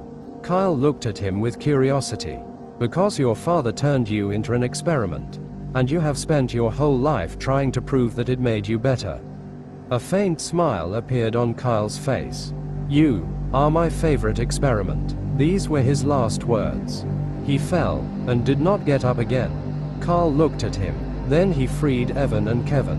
On the table, they saw a document with the code for the roof, 130126. Karl confidently said, "Let's run." Meanwhile, Archie was fighting his way through the transformed. He moved almost mechanically, without fear, without hope, without a future. All that remained inside him was pain. He plunged the knife into Matthew. Then he stabbed Lucas. He dodged James's attacks and stabbed him with the knife. He slit Nelson's throat. Mason was the last. He lunged at Archie, but Archie quickly plunged the knife straight into his heart. All the transformed ones were dead. After that, Archie ran away. Karl, Evan, and Kevin were already at the door to the roof. The code worked. The lock clicked. They ran outside, and froze. There were only 2 evacuation planes on the roof. 2 seats. 3 people. Silence fell. "I will stay," said Evan. "No." "Yes." He looked at Kevin. "I promised to protect you." Kevin's lips trembled. At that moment, the door behind opened. Archie went out onto the roof. It started to rain. Archie was a man who had died long before his body did. He saw the airplanes. He understood everything, and he turned his gaze to Karl. "It's all because of you." "What?" "It's because of you that Sophia died." "That's not true. You should have protected her." "I trusted you." The rain intensified. Archie raised the knife. Karl said, "Calm down, there's no time." "I have enough time to kill you," replied Archie. There was hatred, anger, and pain in his eyes. He only desired revenge. Kevin said, "Maybe he killed Sophia." "Karl, we have no choice. We have to fight, or everyone will die," said Evan. Karl sighed heavily. Archie moved towards Karl. Karl raised the knife. Archie attempted to stab Karl with the knife. Karl dodged. Archie cut Karl's arm. Karl dropped his knife. Archie kicked Karl's knife off the roof. Archie suddenly bent down and stabbed Karl in the leg. Karl screamed and fell. Archie lunged at him and wanted to stab him, but Karl blocked himself with his hand. Archie stabbed his hand with a knife. Karl screamed in pain. Evan ran up and pushed Archie. Archie suddenly got up and lunged at Evan with the knife. Archie screamed and fought aggressively. "Dirty." Archie cut Evan's stomach, and Evan shouted, "Damn it." Archie kicked him, and Evan fell. Kevin ran up and lunged at Archie. Archie dodged and pushed Kevin. Kevin fell. Archie swung the knife to plunge it into Kevin. Evan jumped up sharply and grabbed Archie. Evan punched him in the face twice and snatched the knife from his hands. Archie's face was covered in blood, tears streaming down his cheeks. Archie shouted, "Damn!" Archie quickly grabbed Kevin and dragged him to the edge of the roof. "No, don't kill him," shouted Evan. "Then kill Karl," replied Archie. "No, then he'll fall." Evan looked at his friend, then to Kevin, then back to the friend, and made a choice. He lunged forward, saved Kevin, but Archie pushed Evan. He fell down with the knife. Evan, Karl and Kevin shouted simultaneously, but it was already too late. Archie looked at Karl with tears. They stood under the pouring rain. 2 broken people, 2 different responses to the same pain. Archie rushed forward. Karl deflected the attack. Archie lost his balance and fell off the edge. At the last moment, he managed to grab Karl's hand. Karl held him. For several seconds, they looked into each other's eyes. For the first time without hatred. No anger. Without masks. Archie was crying. He realized everything. "Let go." "No. I earned this." Karl was silent. Then he replied, "You still have a second chance." Archie closed his eyes, and for the first time in a long while, he smiled sincerely. "I'm sorry." He unclenched his fingers himself and disappeared into the darkness. Karl screamed, but it was too late. Karl got up and saw Kevin crying over Evan's death. "Everything will be fine. Let's get out of here," said Karl. Kevin nodded. In a few minutes, 2 airplanes took to the sky. The center of St. Dymphna remained below, a huge monument to human cruelty. When they had flown far enough away, there was an explosion. The building vanished in a cloud of fire. Karl and Kevin watched silently from behind. There were friends left behind, mistakes, nightmares, and a part of themselves. The next day, the whole city was talking about only one piece of news. The psychiatric center had been destroyed. Only 2 survived, Karl Ensign and Kevin Kaiser. The others were considered dead in the explosion. Karl was taken to the hospital. There, he kept imagining Kyle Lee everywhere. Kyle looked at him and smiled piercingly. Karl screamed, "No, get away, get out of my head." A nurse entered the room and said, "Are you okay?" Karl didn't answer. Kevin was already home. His mother asked once again, "Can you tell me properly what happened to Evan?" Kevin ignored her, as he blamed his parents for Evan's death. His father said, silent again, just as expected. A week later, Karl returned home. But the house hadn't changed at all. Screams, quarrels, broken dishes, the same walls. His father was drinking again. His mother was going crazy. Only Karl himself had changed. One night, Karl went to the kitchen to get a drink. Suddenly, he heard a familiar voice behind him. "Now you understand what it was like for me." Karl turned around. He saw his childhood friend Mark Devlin standing in the shade. Karl asked in shock, "Mark, but you..." Suddenly, he was interrupted by another voice. "I was right about you. It's all your fault." Karl looked around in horror and saw Archie. Karl said, "It can't be." He closed his eyes and squinted. "This is all unreal. It all seems to me." But then he heard another voice. "Your parents made you this way. Kill them." Karl opened his eyes and saw Kyle Lee in front of him. Karl lost his mind. He reached for the kitchen knife. The voices in his head repeated, "Kill them." Karl took the knife. He approached the parents' bedroom door. He froze. In the silence, in the corner of the room stood Mark, Archie, and Kyle. And they smiled. Suddenly, Karl understood the main thing. Kyle was wrong. The system really breaks people, but it does not determine who they will become. The choice remains with the person. Always. Karl slowly lowered the knife. The hallucinations disappeared. He put away the knife and left the house. Forever. At dawn, he walked through the streets of Mistmuir. For the first time not knowing where he was going, but for the first time in a long time, not afraid of it. A stranger passed by. He casually slipped a note into his hand and disappeared. Karl unfolded it. There were only 6 words. "The experiment is not over yet." He felt a chill inside. He looked back. Nobody, only an empty street, and the window of an old shop. Behind the glass sat a marionette. Her wooden face was frozen in a smile. Karl felt that she was looking right at him, as if she knew something he did not. The rain began to drizzle again. Karl stood still, and then he slowly moved forward. Because the fear did not go away. But along with fear, hope emerged. And sometimes it is hope that proves stronger than any experiment.